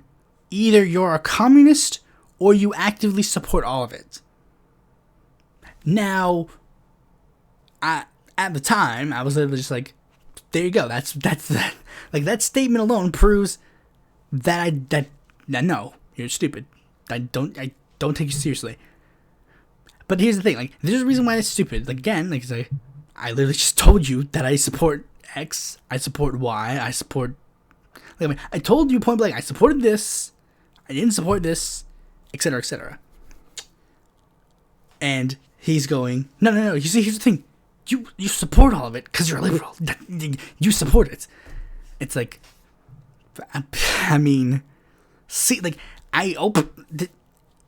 you see how I'm malfunctioning here? It's just like, I literally said, I do not agree with this, and they say, no, you do.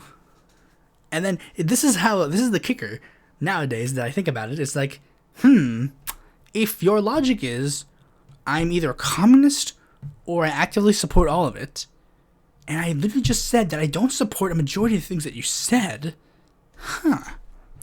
that's weird. What does this mean? What could that possibly mean by your definition? What could that mean? I guess, like, I mean, again, by that definition, that means I am a communist. And it's like, dude, you're the one who made this definition, not me. And I mean, I probably have a difference of opinion nowadays, but it's like, I don't care because this is just the interaction that I had. And it's like, why would I even give a shit about otherwise? Because here's another ML interaction that kills me. An ML called me an imperialist for supporting Medicare for all. Like, I mean, literally, that was it. I literally said, literally, they told me I'm an imperialist, and then I said, imperialist how? They cited Medicare for all. I'm not kidding. This is real. This is real interaction I had. I guess the last one that can be classified as drama is one that I actually, like, I mean, this is one that's actually going to paint me in a bad light, kind of. Okay, so basically, another interaction that I had with Twitter communists was that actually also relates to Kennedy Cooper. Kennedy Cooper posted a meme that was basically like, it was like a funny meme poking at like some Democratic socialist is like posted a picture of like a battlefield, and like it's like you've probably seen the picture. It's like a battlefield, and like there are a bunch of like soldiers, and on the top it's like a family having a normal time. But the picture was like on the top it had like communists and MLs, and then at the bottom it's like Democratic socialists holding up the socialist movement, and then Kennedy was saying like, lol, this is stupid. And I'm like, but that's unironically true. Like, I mean, unironically, that's true. Look at all the socialist movements that are gaining prominence around the world. They're all democratic socialist movements. They're all like, not even just like they're ideologically democratic socialists. They are on paper literally democratic socialists. The ML movements and like the revolutionary communist movements are essentially nothing. They're essentially dead. And the ones that do stick around have technically evolved their ways or faded into obscurity. And of course, communists did not like that objective fact, so they started attacking me. One person even went so far as to literally just make up lies and just flat out be untrue. Like the group, like, I mean, and they even go like, haha, what are you doing, citing Denmark? It's like, no, I'm citing the pink tide. I'm literally citing the pink tide. You guys, like, they, like, literally, they'd be like, his face when he doesn't realize China exists. It's like, and I respond with like, your face when you realize the entirety of southern Latin America doesn't exist. Because, again, these guys will conveniently forget the fact that Pink Tide is literally a movement of democratic socialists. That will completely leave their mind, but all of a sudden, it's like, oh yeah, we support the Pink Tide, but I thought you hated democratic socialists. These guys are democratic socialists. Very many of them. Like, they'll literally have like a freaking like Lula in their profile picture or something. And I'll be like, these guys are literally democratic socialists. And then, like, one of them said, like, like, how did they get elected? Not by joining the Democrats. It's like, well, yeah, because the Democrats still existed in Latin America. But also, technically, they did. Kirchner ran in an openly fascist party, and Manuel Zelaya openly ran in a liberal party and then became, like, a huge left-winger. So technically, your logic there is flawed. And then there's one person who pretended that they wanted to have, like, some sort of, like, actual, like, conversation, but then they basically devolved into, like, liking posts. Like, that crazy guy I mentioned before that made up that crap out of the pink tide, they literally said, like, they were gonna throw me in the Great Purge. Like, they said they were literally gonna purge me, and, like, this other person, like, they kept citing Marx and, like, Lenin. No, not Marx and Lenin. Like, they were citing Stalin as, like, proof of, like, goodness or something. And I'm like, Stalin would have had you killed. Like, it's like Stalin loves you. It's like, no, Stalin would have had you literally killed. I think I'm mixing up two different interactions. And then they got mad, like, stop weaponizing my sexuality. It's like, the words I used, I remember correctly, like, the words that I used were, Stalin would have killed everybody in this thread, because the thread was Kennedy, another LGBTQ person, them, and me. It's like, Stalin would have killed every single one of us. And then that crazy guy before is like, no, Stalin would have only killed you. And it's like, haha, lol. And the person who's like, stop weaponizing their sexuality likes that tweet because it's like, I guess the sexuality is literally okay when it's you, not for me. Okay, then that's always how it works. Everything bad happens to your opponents and not you. And here's what happened. Like, they kept, like, I mean, and then at one point that person was, like, getting mean, mentioning my name, and I'm like, okay, that's like, and then I'm like, you did literally, like, a tweet saying that this person would kill me, and then they literally responded point blank, like, you want me to like the tweet again? I would love to like this tweet again. Your interactions have been a blessing to me. And I made an incredibly snide remark, because it's kind of what I do best. And I said, yeah, I've been watching young guys really gets you going, huh? And then they blocked me, and it's like funny. It's like, haha, they blocked me. Haha, I do the dance like, haha, block me, you coward. And then I used my second account to basically be like, let's see if they responded. Turns out that the person that I responded to, coincidentally, happened to be a victim of sexual assault as a minor. And it's like, on second thought, and then I used my second account to basically like, yo, bro, you know what? Yeah, I'm sorry, that was a low blow. I'll admit it. I didn't intend to bring up any, like, bad memories or anything of the sort. Genuinely, I am sorry. They blocked that account, but it's like another person said, like, you know what? Yeah, if you're willing to admit that you're wrong, fine. And then they like that tweet, so it's like, okay, they probably accepted that, like, I mean, yeah, block me, whatever. That's fair. I deserve that one. But I will stand by this fact. They did literally like tweets, literally saying that they would kill me.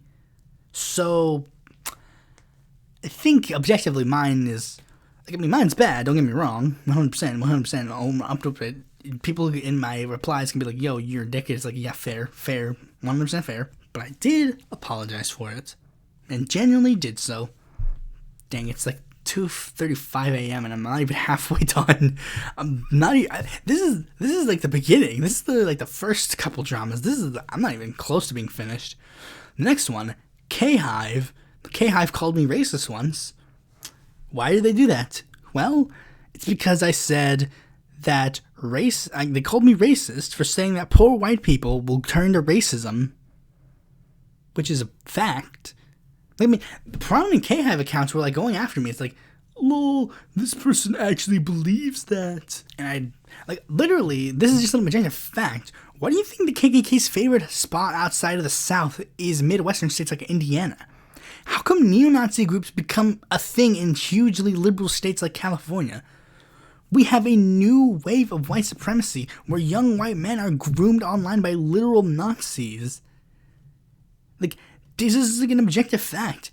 White supremacist groups literally target people in bad situations factory workers laid off, soldiers who just got back from war, young boys confused about the future to spread their message.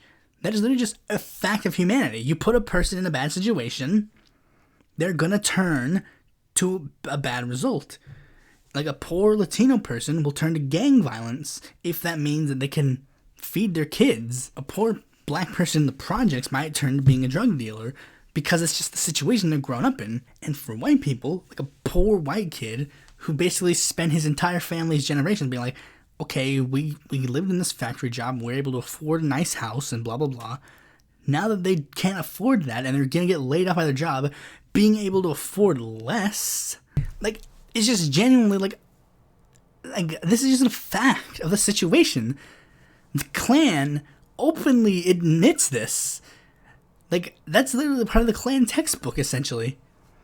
And, of course, these people don't like that objective fact of reality, so they don't want, like, again, and they were saying things that, like, nobody brought up. It's like, then how come when white people get richer, they don't become less racist? It's like, but what are you talking about? Like, what is the situation? What are you talking about? We're talking about literally the specific issue, and you're trying to change the subject. What are you talking about? They even got mad at me when I shared a clip of Daryl Davis explaining this very eloquently. For those who don't know who Daryl Davis is a black musician who is well known for trying to convince members of the Klan to give up their racism.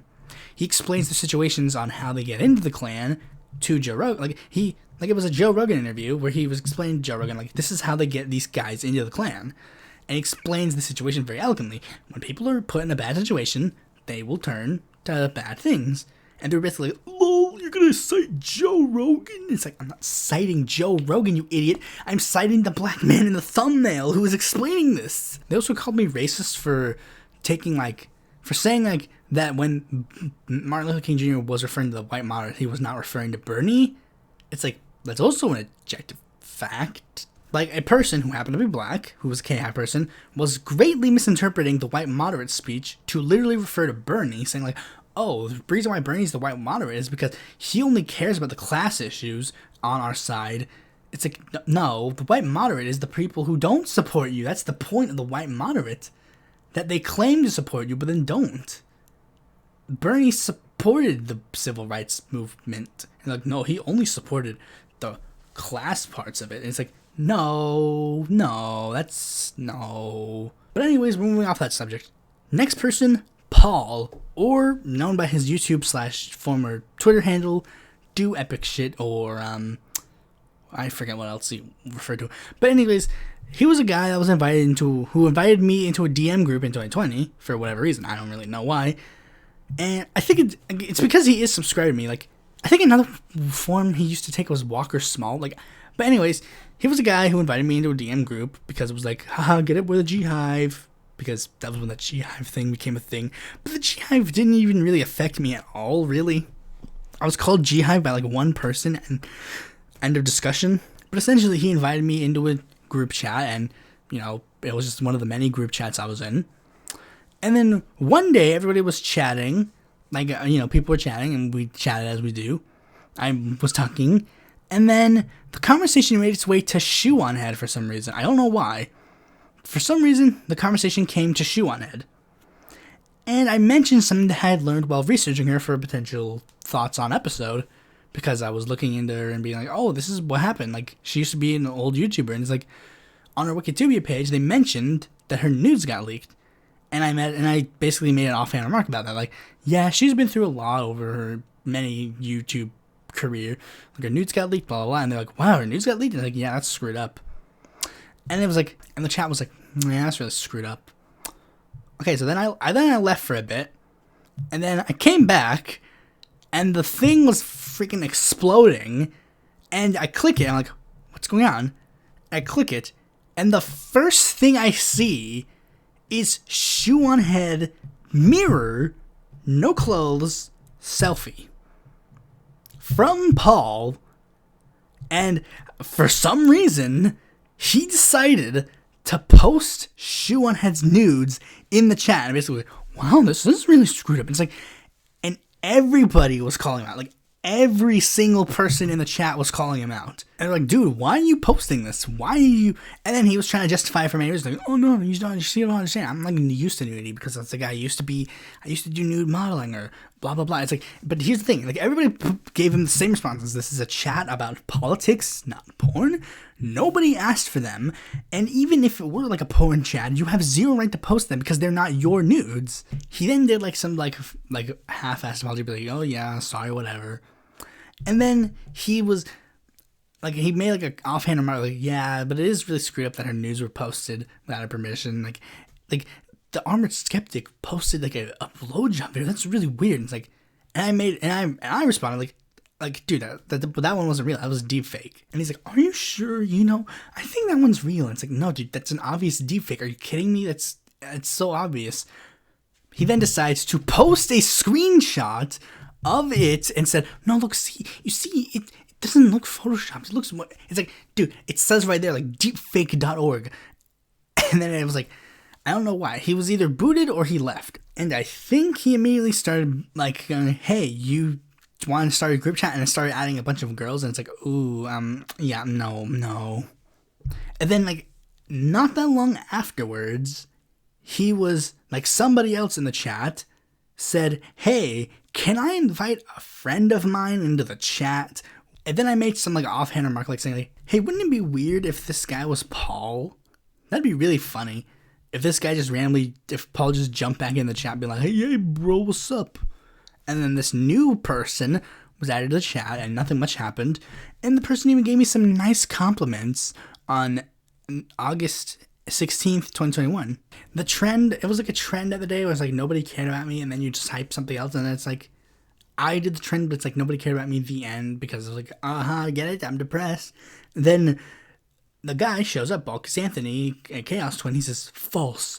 I always have cared for you. And I'm like, liar. And then he DMs me like, it's me, Quis Costiet Ispos Codiet. This is my new account. So you wrong. I have always been following you. And he's like, you are a nice show, blah, blah, blah. And it's like, aw, that's sweet. 3 days later, I found out that guy was Paul. I don't know if I was told or if some person, like, I think he either snitched on himself or someone snitched on him. And then he did a complete 180. Here's one comment to me. I gotta be honest, you think you know shit, but you're mediocre. That's why your channel gets no real hits. You're boring. You go off on tangents. You can't focus. And you have an issue with comprehension. You always think you're right, and you're only correct about 60% of the time. But at least Jimmy's successful. What are you? And it's like, the dude's literally like a pathological sociopath or something. It's like, what? All because he posted someone's nudes without their consent, and for some reason wants to justify the fact that he did it. Like, he's tried so hard to justify it. He's used every single excuse in the book, like, oh, they were, like, I didn't know they were leaked. It's like, that's a lie. I told you point blank they were leaked. You're literally messing with the wrong person, because I'm the one who brought them up. He says things like, oh, like, I mean, it's really weird. He greatly wants to think that those nudes were posted by Shu, that those were, like, it's, for some reason, she posted them herself, even though it's like, no, they were leaked. That's the point. That's what I said. Because that's what happened. Her phone was stolen, and they were leaked. And he's trying to use it on a lot of gullible idiots. And it's like, I guess it works for some of them. But anyways, next controversy. Force the vote Medicare for all. I got noticeable tiffs with a lot of people over the very flawed and downright misinfo about history. Okay, so basically, here's what happened. Originally, force the vote, I was just like, oh yeah, force the vote's stupid. I originally thought nothing of it, but it's like, I mean, apparently it became a thing. And I cited the fact that it was like, there was no basis in history for force the vote, that there was no point, that since it was going to fail, there was no point in even discussing it. But a lot of people just really didn't understand things. A thing I didn't even realize at the time was like, if the whole point, like, I mean, I'd go to one force the vote person, they'd tell me one thing, and then I'd go to another force the vote person, and then they'd tell me something completely different. I'd literally go to, I'm just going to name drop, I would go to Ramona Masanchi, whatever her name is, Ramona, and she told me point blank, I don't care about the Medicare for All bill. I only want Pelosi out of the speakership. That was what she said. She said that and was telling like force the vote, force the vote. I think she was even trying to start a side tangent of force the vote because she didn't want to be associated with force the vote. Then you go to someone else and they say, no, this is completely only about Medicare for all. And they wouldn't even acknowledge this fact that I didn't even realize at the time, but I think someone brought it up at the time. It's like, if there was no threat of, like, I mean, the fact that Kevin McCarthy was a potential shoo-in for the speaker was obviously a threat, because if it wasn't a threat, then there's no threat. You have no leverage. The whole point of the thing was you're leveraging Pelosi's speakership position in favor of a Medicare for all vote. So if she was guaranteed the speakership, then how in the heck was there any leverage? Pat the Burner got really mad at me when I told him about the fact that Force the Vote was a majority anti-vax and anti-Semitic, and he refused to acknowledge it and even flat out said it's not his job. I literally said point blank, like, hey, look at these people on the Force the Vote thing that are touting Force the Vote. Literally a ton of them are anti-vax or anti-Semitic, and he's like, those people are only leading the movement in your head. And it's like, they're holding an event for forced vote right now, but they're literally, this is literally a movement started by podcasters. Your Red Berets is not an actual movement. They're a Twitter account. That's what they are. They sent knitted hats to some small YouTubers, and then this basically evolved into March for Medicare for All. Now here's the thing, originally, I didn't care that much for March for Medicare for All at first. I didn't care, because unlike Force the Vote, which was a stupid hashtag that had no bearing in reality, March for Medicare for All was different.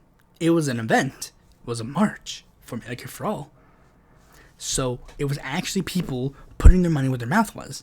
People are actually doing direct action, the thing that they keep clamoring they want. Okay? So that was good. But then came the first controversy. The thing about it was revealed that a person who was a neo-Nazi was supposed to attend a event in Indiana for March for Medicare for All. Turns out that was a troll that was maliciously hiding the fact, and it was revealed not that long afterwards. And here's the thing. I waited. The first thing I did was I waited. I wanted to wait to see if they were going to do something bad.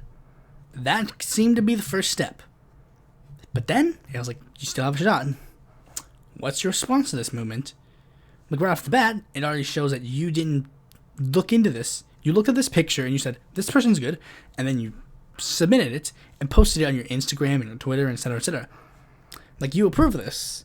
So you clearly don't have good vetting, but that could be overlooked if you are able to adjust your vetting process, if you're able to accept responsibility for your actions. They didn't do that. They immediately blamed Jeff. They immediately blamed the GopherHive. They immediately said, oh, it was Jeff's fault. And it's like, okay, nah, I can't take you seriously. If that is your first instinct, to blame someone else for your faults, then it literally shows you're not a serious organization. And I stopped taking them seriously.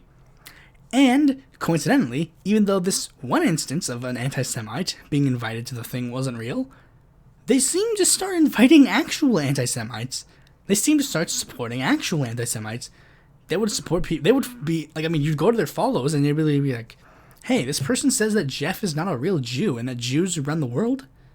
Oh, March for Medicare for All, you're the top follower. Unironically retweeting Chad Wilson, even though he literally said that his, the only Jewish candidate was a dual citizen of Israel. And the one that I broke was the one where it was like, hey, you're sharing an actual organization whose leader literally said that Hitler was justified in the Holocaust when they were tweeting support of we have the new Black Panther Party as a member of our coalition. It's do you guys not do any single amount of research before you invite people?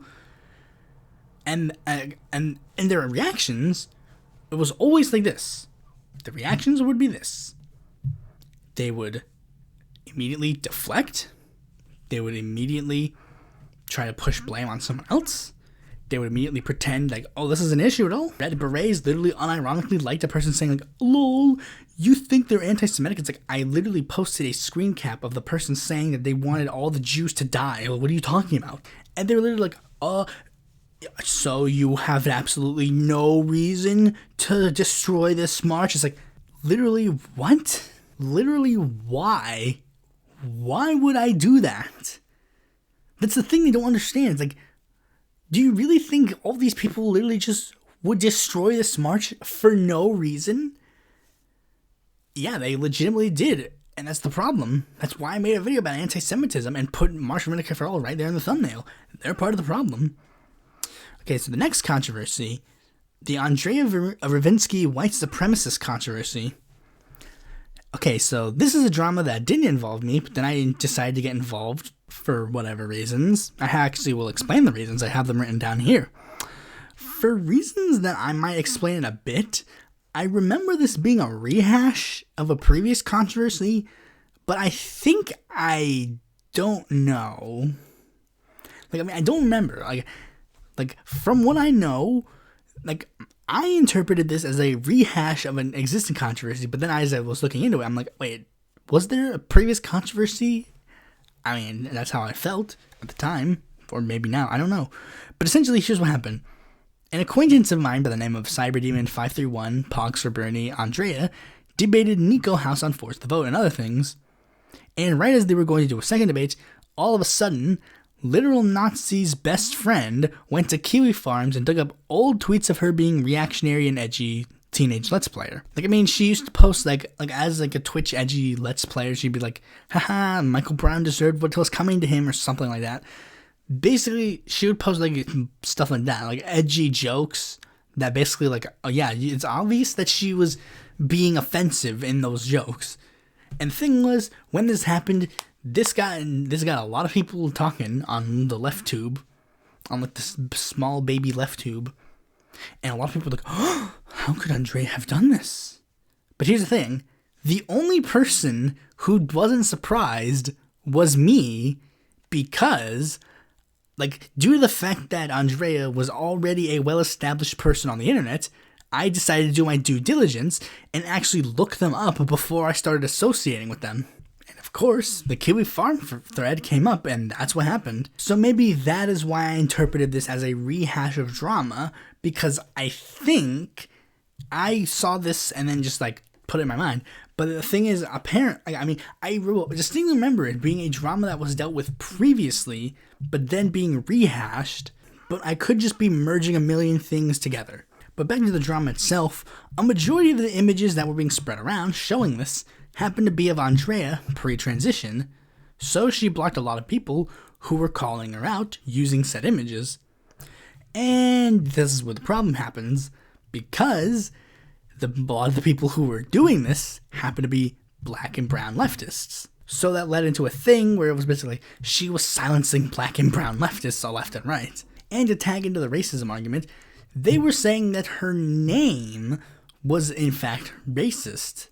PAWGSforBernie, which was her Twitter username at the time, and the reason why was because, for those who don't know, PAWGS is fat ass white girl, and the ad is basically the Latinos for Bernie, or like blacks for Bernie or whatever, and that was basically the haha get it funny joke.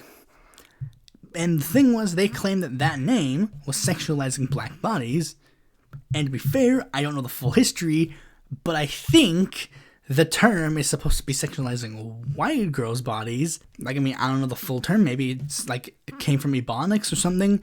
But here's the thing. What the heck does this drama have to do with me? Simply put, a lot of Andrea's followers were put in a bind. A lot of them couldn't keep quiet. We're left-wing people on Twitter. That's not what we do. We don't keep quiet on Twitter. We keep quiet in real life because we have no social cues. But on Twitter, that is our kingdom, so we have to stay loud. We have to all caps our dramas.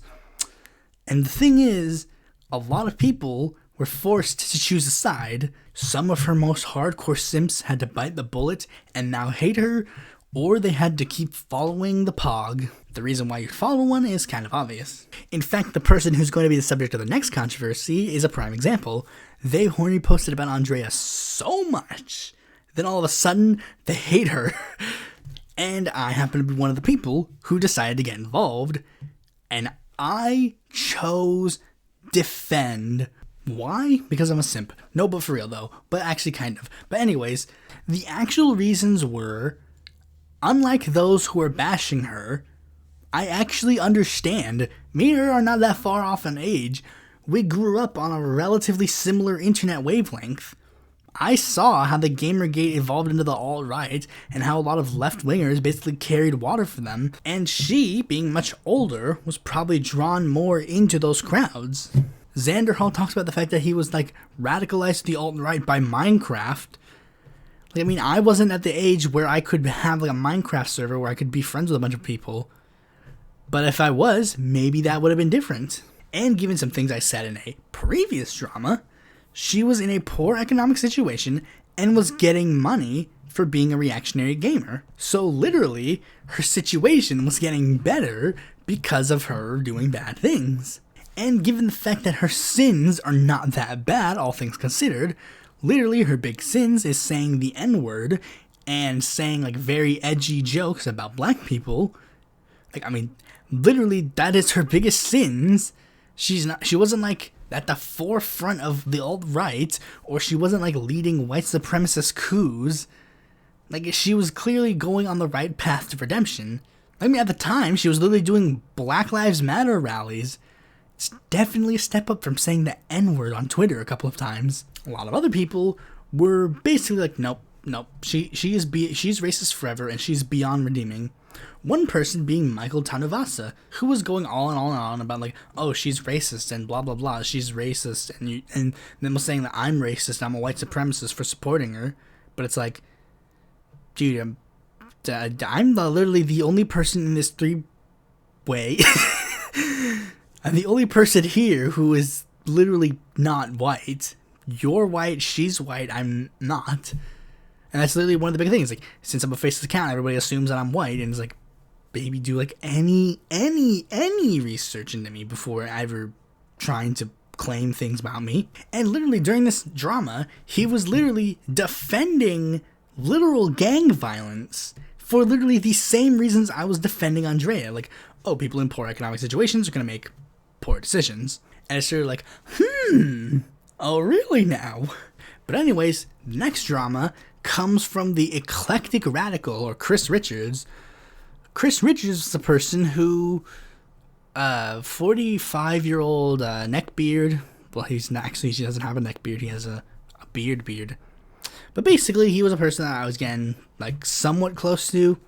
You know, we appeared on a couple of shows, we talked on Twitter, blah, blah, blah, you know, usual stuff. If he was talking to me during, like, the first year of my YouTube career, he'd probably get arrested. You know, the usual stuff. The thing is, he basically started falling down the forced vote rabbit hole, and, you know, the thing is, like, I mean, during the first vote controversy, like, I mean, this guy's technically the reason why I'm not forced to vote, because here's the thing, he could have convinced me if he gave any actual arguments or anything of the sort, but all he did give me was historical revisionism, like, and try to blame other people for the reason why I wasn't for it. Like, literally, his argument for me being in favor of it should be like, I'm on the side of Brianna Joy Gray. What about you? And it's like, so I don't care if she's in favor of it. But Kyle Kalinski's in favor of it. It's like, I don't care. But Chenky, I don't care. But Cornel West, I don't care. You give me an argument to why I should be in favor of it. Don't point to other people and say, oh, they're the reason why you should. Instead of considering, I point to the fact that it was started by a nutcase named Jimmy Dore, but you say, oh, no, you can't say that. Like, you can't say that. And it's like, okay, then, if you can't say that, let me give you my actual reasonable arguments of being against it. And it's like, oh, no, you, it's fine if you don't like it because Jimmy Dore likes it, but it's like, stop pretending that you have it. It's like, I'm giving you actual reasons. Like, I'm telling you that this... That was the point. But the straw that broke the sex pest's back was when he claimed that I took Marie Fonseca saying, quote, I'm actually rooting for the Capitol to be overthrown right now, out of context. For those who don't know, that quote was from a tweet that Marie Fonseca posted. It wasn't part of a thread. There was literally nothing to indicate that that was like a satire or anything of the sort. In fact, she continues to spread that kind of stuff. So, yeah. She literally saying, like, I support the Capitol. I'm rooting for them to be overthrown right now. And then he was like, context is everything. And then posted a completely unrelated tweet saying, like, she's supporting protesters. It's like, that protest is different than overthrowing Capitol. And this guy was already starting to, like, go crazy over, like, Force the Vote. When me and Niall would talk about Force the Vote with him, he would be like, I'm so tempted to block you right now. It's like, I don't care. Block me if you want. Like, I was literally so tempted to say, do it, pussy, because it's like, you're being a big baby, man. Calm down. It's Twitter. You're crying about a hashtag. Like, and I kept posting, like, over and over, like, where am I taking her out of context? Where am I taking her out of context? It's like, well, if you don't understand, then I think that this woman has a better understanding of this than you. It's like, are you sure that you're doing this because you... Like, I mean, I'm not saying anything, but I'm just saying, the guy who frequently, like, hits on, like, 20 and 30-year-old women on Twitter, and, like, frequently, like, I literally, like, was like, hey, I wonder what Chris is up to, and then I looked at his Twitter, the first thing I see is, like a twerking woman, and then his replying underneath it. It's like, okay, time to leave now. See, this is what I'm talking about when I say that there are people on left Twitter that are hornier than me. But anyways, he blocked me, left some sort of, like left-wing TYT that we were trying to make. But here's the thing. He blocked me, but then kept replying as if I was there. And I had to basically respond to him through screenshots. Because it's like, dude, you're literally going to... Like, he kept replying as if I was there. And then, like, the thing is, he was so far off from reality that people who would be brought into the conversation would be completely perplexed at what he's saying. Like, he literally would say, like, oh, this is some, like, a troll. Like, we need to, this whole conversation was started by some troll who was like, blah, blah, blah. And they're like, what troll are you talking about? I'm like, he's talking about me. And it's like, wait, really? Wait. No. There's no way he's talking about you. And it's like, yeah, he is. He literally is talking about me. Scroll up to the top of the thread. This is what he's replying to. Like, I mean, and he continually lies about me. Like, one of his big things that he keeps saying, like, I mean, again, like, I had an interaction with him recently, and he's, like, just flat out lying. Like, literally just flat out lies, and that's the biggest problem. Like, I don't respect Eclectic Radical. I don't respect Chris Richards, because it's like, I legitimately do not care, because he's just a flat out liar. He literally lies. He said, like, his point, like, the point of contention that he has, quote unquote, is that I threw a friend under the bus, even though I have continually told him, me and Marie were never friends, will never be friends. Every single interaction I had with her was negative. Me calling her dumb, me calling her stupid, saying her ideas are inane, that she's not a leftist, which all of them are true, but he couldn't see because he desperately wanted to fuck her. Same thing with Andrea. He kept posting like, oh, your profile picture is so cute. You're so... And then all of a sudden he's like, Andrea, it represents the biggest problem with the left. It's like, dude, literally your entire political philosophy is apparently like who you want to fuck. That's literally your entire philosophy. Unfortunately, he doesn't give that same leverage to me. So, of course, I'm the one who gets shit on. Meanwhile, Marie, who literally went on a show with him to say that of all the people in Congress that she loves the most, she loves a guy who literally wants to, like, he's essentially an ANCAP. She gets to go on the show and be like, say that, and he's like, oh yes, Marie is the true leftist. And then again, continually lies about me. Is like, he literally said, like, in that interaction that I recently had with him, well, recently is a vague term, like, it's like half a year ago, essentially. He said, like, didn't you burn the bridge with me? It's like, no, you literally blocked me. And it's like, well, yes. It's like, so you literally lied in front of Kennedy. Okay, cool. Like, I mean, this is so cut and dry. It's like, legitimately, I respect Jon Munitz more than Chris. And that's saying something. So the next controversy, yes, there's still more, is TTaesarang versus the transes. a user who I was in a mutual DM group with the aforementioned Paul, sent a tweet of hers asking for clarifications on an issue she had. Okay, so basically here's what happened. She posted a tweet that said, like, a friend of hers was dating a trans person and just found out. And now he's heartbroken because he wanted to have kids with her. And she was conflicted. She said that she was mad at the trans person and that they should have disclosed themselves prior. And she asked for people more knowledgeable on the subject to discuss, like, hey, am I wrong? What's up? And I, of course, being the brainiac I am, decided to give my 2 cents before. I knew I couldn't give that much of a good detailed response to this thread. I could give a response that I could do in the best of my ability, but I also knew my drawbacks. I'm not a trans person. I only know as much as I can read about, and unfortunately, not everything is accurate, unfortunately. So I decided to also add 2 trans friends of mine, the aforementioned Andrea Ravinsky and Aaron Green. And basically said, hey, these 2, like, I know I'm the smartest cis man in the world, but we don't need that right now. We need the smartest trans women in the world. So I brought those 2 on to basically be like, yo, what's up? For those curious, my 2 cents was essentially, look, it's a thing, it's a touchy subject, but the trans person should be the one to disclose when they feel the most comfortable. That was essentially my whole point. Since I'm a cis person again, I responded in a very calm manner. Andrea and Aaron kind of were a bit negative because the way Tay worded it, especially considering, like, the way Tay worded it was kind of weird. She used the term she said that the trans person did a gross violation of her friend by not disclosing, and they reacted a bit negatively to that because, again, I mean, to be fair, that does seem a little bit transphobic, and I brought them into the conversation, so I will try to at least mediate them. Like, ladies, I understand it's a touchy subject. I understand that you have strong feelings about this, and I understand you, but I think let's be reasonable and fair to Tay here. Maybe Tay genuinely doesn't know, and I mean, it works a little bit.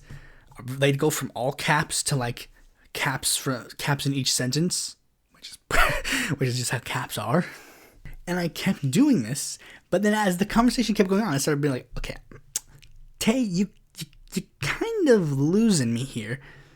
Like, I mean, at one point, she said about Aaron and Andrea, they seem more interested in attacking rather than educating. And this was, like, after, like, a couple of interactions where, like, Tay was being a bit, like, it was clear that Tay had no clue what she was talking about, which I guess was a good thing because she was asking people to come to her and clarify. But the problem was the people who were coming to clarify, she was not necessarily reciprocative of what they were saying. And one thing caught my eye. That was basically, okay, this is weird. Tay said, relationship or not, you should still disclose if you're going to be intimate. I mean, you want him to want you for you, not for who he thinks you are. And that basically was like, what are you saying? I literally just said at point blank, what do you mean by that? That sounded incredibly sus to me, and Tay, unfortunately, didn't answer me. And it was like literally like, I think an hour or like 30 minutes after I posted, or like, what do you mean by this? That I basically said, yeah, Andrea, Aaron, this is weird. This one part really does weird me out. It's like, I can't really defend this. And so they're like, I didn't see that, and they got really mad. It's like, look, I get it. But I think it's better for us to relax and calm down and be happy and blah, blah, blah. As you can see, I'm still trying to mitigate the conversation because I brought them into the conversation. So it's fair that I try to, at the very least, make it a nice, reasonable conversation, free from both sides being aggressive and being able to understand each other's points. And at one point, TT and Andrea and Aaron were supposed to have a conversation, like on Discord or something, but apparently that didn't pan out, even though I remember TT saying that it did happen, but then Aaron said, no, it did not happen. Maybe there was a separate conversation with Andrea alone, I don't know. Or maybe I misinterpreted that and she was bragging about like, oh, I'm glad that we're going to have the conversation. But ironically, even though the conversation was started by TT, the one person that ended up getting the most mad was some guy named Melton Cartes. Like, this just random person that had no bearing on the conversation whatsoever. Just all of a sudden decides that he wants to be TT's white knight. And he directs to me because he can't attack Aaron, he can't attack Andrea, because, you know, if he attacks them, that probably will look bad. So he has to attack me because I'm the cis one. And here's what he said. Like, here's the things that he said that were like, oh, this is why you're a bad person. He said, you claimed that you were going to explain it in a public thread, and then began to claim suspicions about them, referring to TT. Now, when I asked him, like, what do you mean by that? And he said he was referring to her original statement. And if you've been paying attention and can hear me through my rambling, I did explain it. I gave my 2 cents, which is what then led me to invite Aaron and Andrea to the conversation. I literally explained it, and then the conversation went the path. And then, after the conversation was going on, then that's when I said, this phrase looks sus. He then got mad that I didn't respond to her in private and instead responded publicly. Which makes no sense because TT literally said she wanted public responses to her public tweet. Like, this wasn't her saying something in the DMs and then me going on posting about them in public. She was posting a tweet and sent it into the DM group and said, hey, what is blah, blah, blah. And by the time that this conversation had happened, this was like 10 million years into the conversation. So the conversation had already started including people who were not in the group chat. So me sending DMs in the group chat would be kind of dumb. And then he would literally start posting like tweets in the, like, I mean, I would literally say, like, dude, calm down. What are you talking about? Like, he's like I don't even remember, like, the context that you, I think he literally said to me at one point, you told me to shut up, so shut up. And it's like, what are you talking about? I barely even remember the DM conversation because I was kicked out of that DM group because it was run by Paul. But it was essentially like, look, I was explaining to him very reasonably what I was saying, and he's like, and he didn't really understand. Like, and another thing that happened was, like, I would give response to something that he said in the group chat, and he would downvote whatever I responded with. Like, literally whatever I responded with, he would just downvote it immediately because he had a hate button for me, I guess. But then he'd all publicly be like, see, this is the Andrea that I really love and respect. But then he did end up getting mad at Aaron. Like, Aaron blocked me, and Aaron's like, no, I did not. And I mean, keep in mind, like, the things that he would downvote were, like, really weird things. Like I would say, like, you could understand why trans people might be a bit weary to a person after all this stuff that has been going on, and like he would downvote that.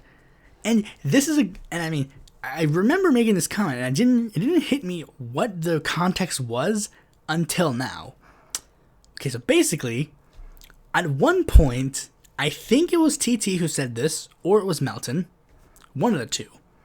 But basically, one of them compared being trans to having a terminal illness.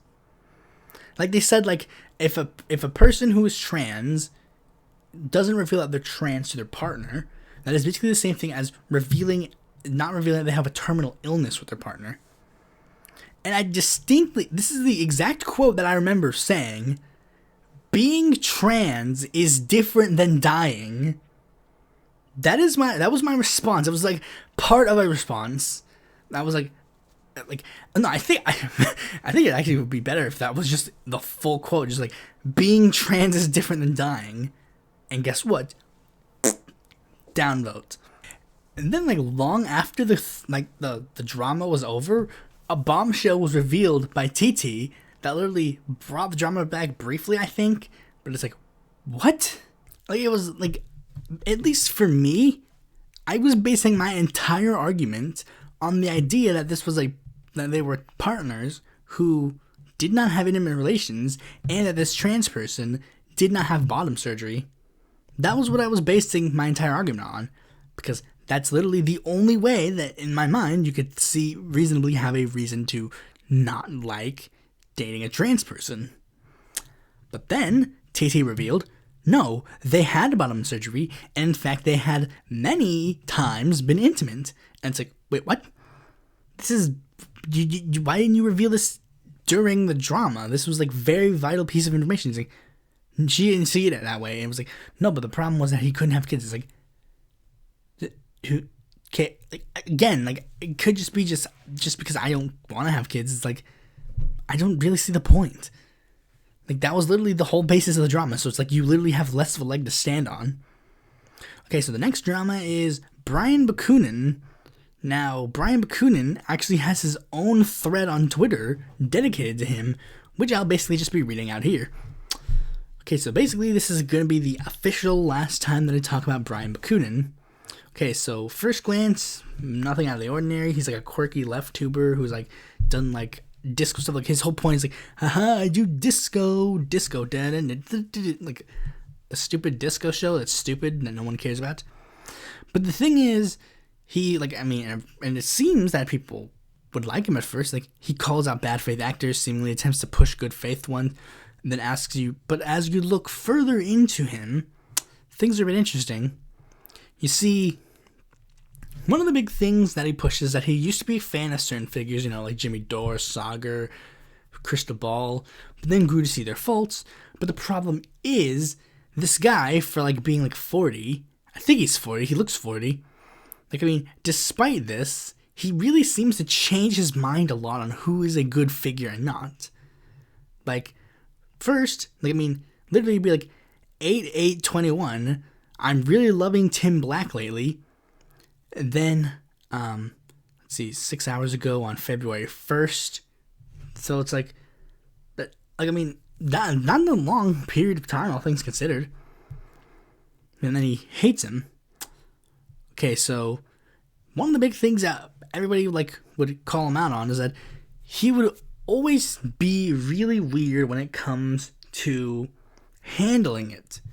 You see, every time he'd like post a tweet where he'd be like, haha, see, Katie Halper is bad, and he'd be adding Katie Halper on a random tweet thread and basically be like, yo, you're a fascist.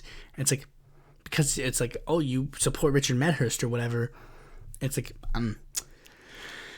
you know, this is kind of weird. I mean, it's like, if you do it like once or twice, it's like fine, but it's like, he was doing it to like every single tweet and like every single one of these people, like Brianna Joy Gray, Katie Halper, and he does it to a lot of people.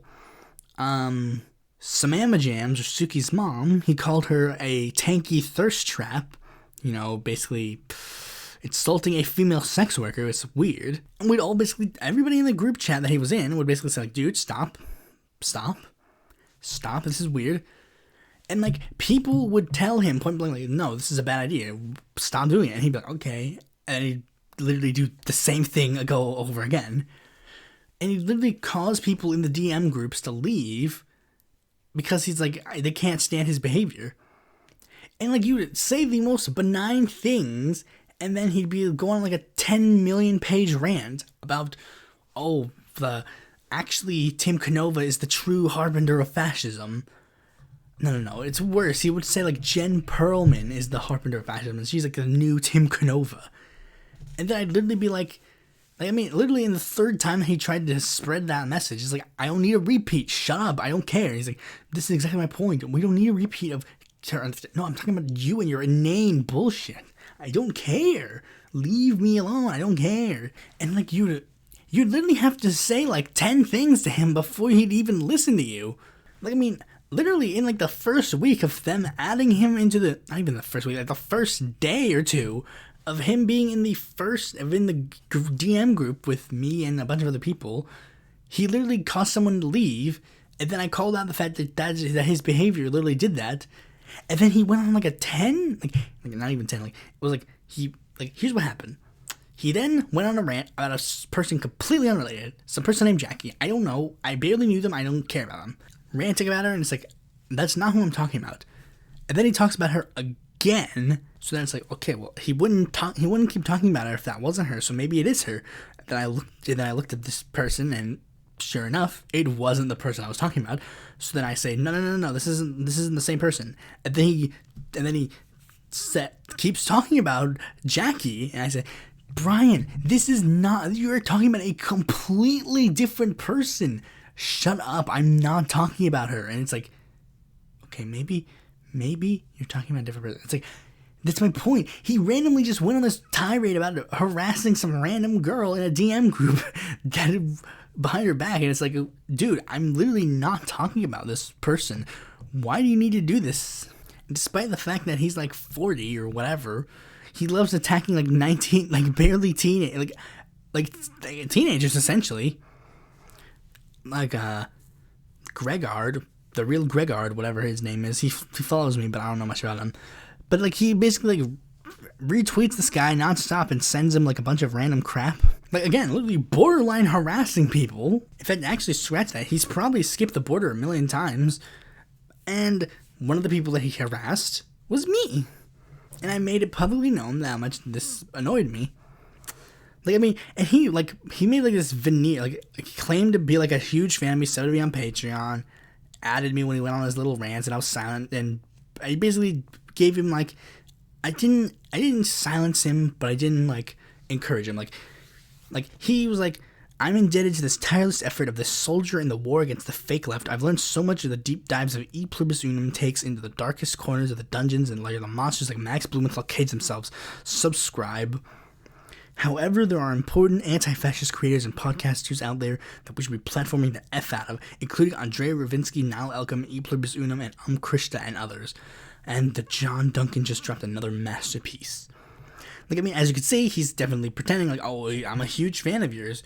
But then as things started going on, it's like, maybe this person isn't as big a fan of me as I think, as he pretends he is. Like, for starters, one of the big things is he keeps pretending, like the only video he talked about was that Max Blumenthal video, like the Gray Zone thoughts on. That's literally the only video he brought up. It's like, that would literally be the only video he brought up, and it's like, I was literally tempted so many times to just basically be like, can you name me like any other video I've made and then tell me what the video's about? But of course, they're like, that probably wouldn't be the case. He probably wouldn't be able to name any of it. He would DM me nonstop about random crap, like, hey, can you do a video about socialist MMA and how he's like the harbinger of fascism? It's like, I don't think that. It's like, can you do a video about Jen Perlman and how she's like the harbinger of fascism? It's like, dude, I don't know what you're talking, like, what are you talking about? This person, like, I mean, this is the biggest problem. Like, this guy literally thinks that his tweet posting is somehow going to be, like, the vanguard of, like, anti-fascism in America. And it's like, dude, you post stupid video of you saying, remember me? And, like, this guy, again, this person, he's, like, a fan of Jimmy Dore not that long ago. But then all of a sudden he's like, no, now I'm anti-Jimmy Dore. It's like, dude, you're a 40-year-old man who changes your political views like this. He went from like, oh, I'm a super lefty, and now he's like literally just like a MSNBC liberal. The dude is just nonsense. But here's the thing. As I started getting more vocal against him, he started being a little bit interesting. Because like one of the big things that he kept saying was like, we need to build solidarity, blah, blah. And it's like, dude, like, I mean, he keeps saying like, I mean, I would make snarky jokes, which he would say, like, dude, can you stop being so snarky? It's like, why are you so snarky? Like, you're so eloquent in your YouTube videos, but you're not so snarky in real life. It's like, that proves that you've never seen my YouTube videos. I'm incredibly snarky in them. In fact, I'm snarky in the freaking Gray Zone episode that he keeps loving. And he says, like, your snarkiness isn't going to build solidarity, dude. And it's like, dude, I'm a YouTuber. That is what I am. I don't think you understand this. I'm like the only person here who seems to grasp this. We are Twitter people. We are YouTube people. We do not matter outside of Twitter unless you actually do stuff. And unfortunately, doing funny disco videos is not activism. That's not why the 70s was considered the activism years, buddy. They were considered the activism years because people were actually activists. disco was the side piece, not the main subject. And then he literally just like started giving me like this weird shit, just like listen to this. This is some DMs that he sent me, the only ones that I took a screen cap of, I think.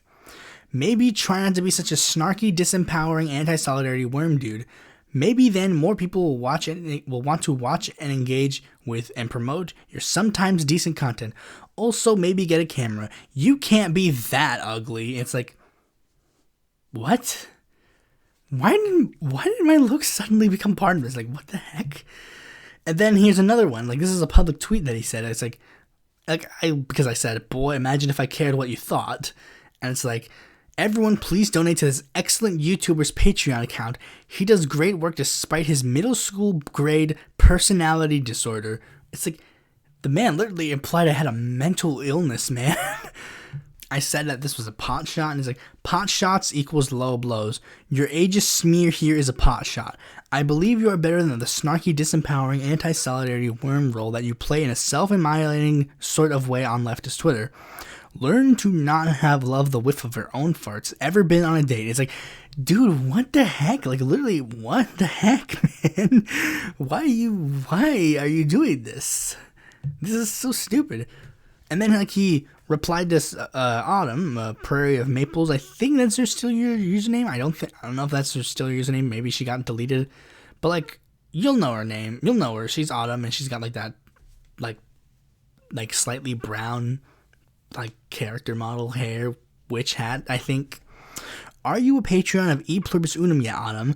I am. Please donate wherever you can once a month so he feels love. Give him the support he needs give him the support he needs so he too can muster the courage to also touch grass. Let's believe in him together. It's like, like, I mean, and I compared him, like, in the thread, I literally compared him to an abuser. Like, literally, this literally is like victim abuser shit. Like, I mean, I make it very clear, I'm not saying that he abused me, but I'm saying that this literally comes off as abuser talk. Like, he's like, I could literally imagine Brian being like, I only hit you because I love you. Like, or something like that. Like, please, you need to learn to smile more, or something like that. This dude is insane. This dude is nuts. I mean, the guy said I had a mental illness, so I can say he has a mental illness. The words I used in the thing I didn't even think of at the time was like the I beat you because I love you thing. Like, that's literally what it comes off as. This dude's like a psycho villain, just like he smiles as he's stabbing a child or something. Okay, so the next drama is the GopherHive. For those who have no clue, the GopherHive are people who are basically like, hey, people think Jeff is the G-Hive. Well, we're the real G-Hive. And that's basically their entire existence. They're on Twitter and they troll people. They got mad dredging old drama revolving around Andrea, and they say that minorities are uncomfortable around her, provided no evidence, and would not accept a minority's opinion. And for some reason, one of them got mad at me because I had a podcast and a Patreon. I mean, this is what happened. Bella Chaos is their name, and Pyrate is the other guy.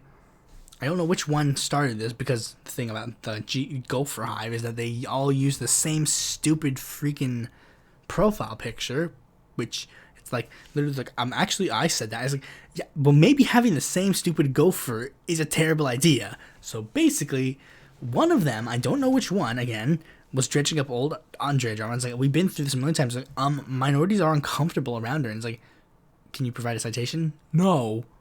Well, then you have no evidence. Then it was Pyrate, and then Pyrate said something like, lol, see, I don't have to trust you no more. And then showed a picture of my Twitter account, because like the top tweet is like me promoting my Patreon, and it's like, okay, what's the problem? And that's the thing, I added Bella, and I'm like, do you know what he's talking about? Like, what's the problem about having a Patreon? And it's like, and then they just, like, again, flat out made, and here's the thing, Bella was a follower of mine. She followed my Twitter account, and then she started making up stuff about, like, me. She started making stuff up, and like, oh, we need to stop following, like, the populist propaganda behind a paywall on Patreon. And it's like, did you actually believe that my only thing was Twitter? What?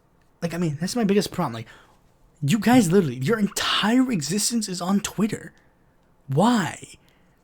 Like they had no idea, despite the fact that she had no idea that I had a YouTube account, that I had a Patreon, or anything of the sort, until that day, apparently. So much so that they literally made up what I did on my Patreon. They're like, oh, like, you hide content behind a paywall. It's like, not really, no, not content you'd want to watch. And I've been making content completely free on YouTube for, like, longer than that. Like, I had, like, literally my Patreon was started, like, a day before my 21st birthday. That was literally, like year 3 of my YouTube channel at that point. I made content completely free for 3 years, and only then I say, hey, maybe give me $1 or so if you want. You get all of the main content for free, but you can pay a little extra to get a little extra bonus content that is irrelevant to my actual content. In fact, I explicitly made it so that the content that I would post on the Patreon would be content that you could literally skip out on and not miss anything. And then it was at the moment I learned that they were doing like the no pods, no casters thing, and it's like, wait, this is real? Wait, hold on. This is like you guys actually think that this is like an actual political statement? I thought this was literally like a joke. But no, apparently making like literally $9 a month is just bad, apparently. Now, all that's well and good, but I think I saved the biggest drama for last. This drama is probably one of the biggest. Probably the most well-known drama on this channel, and it happened not that long ago. Vosh stole my screenshot. It was a big deal. In all seriousness, this is an actual thing that happened. Vosh literally stole my screenshot for some reason, and it kind of ties into an actual theory I have. Okay, so basically what happened was Ryan Knight posted like a funny stupid thing and he was wrong about something. Vosh retweeted him. I posted a screenshot to Vosh and said like, hey, turns out this guy isn't wrong 100%. Like, I mean, the article he shared literally proves him wrong. And then Vosh literally shared the screenshot and said, yeah, this is pretty weird. And I'm like, wait. And I noticed, I literally looked through I looked at both tweets like simultaneously, like, wait. This is actually my screenshot. Why didn't Vosh just like quote tweet it or something? That's so weird. I think my last episode was like the problem with streamers episode, and this kind of ties into my point about how Vosh doesn't really want to like platform like smaller creators for some reason, apparently. This kind of ties into the point. Like, I mean, a quote tweet to help a smaller creator would have been nice, but no, I guess. So anyways, the longest episode of the podcast to date. Hopefully I don't do this again because it's 4:10 a.m. Cheers to 200, hopefully 200 more.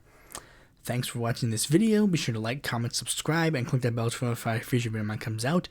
And if there's more content from me, you can go to my website, follow me on Twitter, join my Discord, check out my articles on the Independent Political Report, or consider supporting me on Patreon.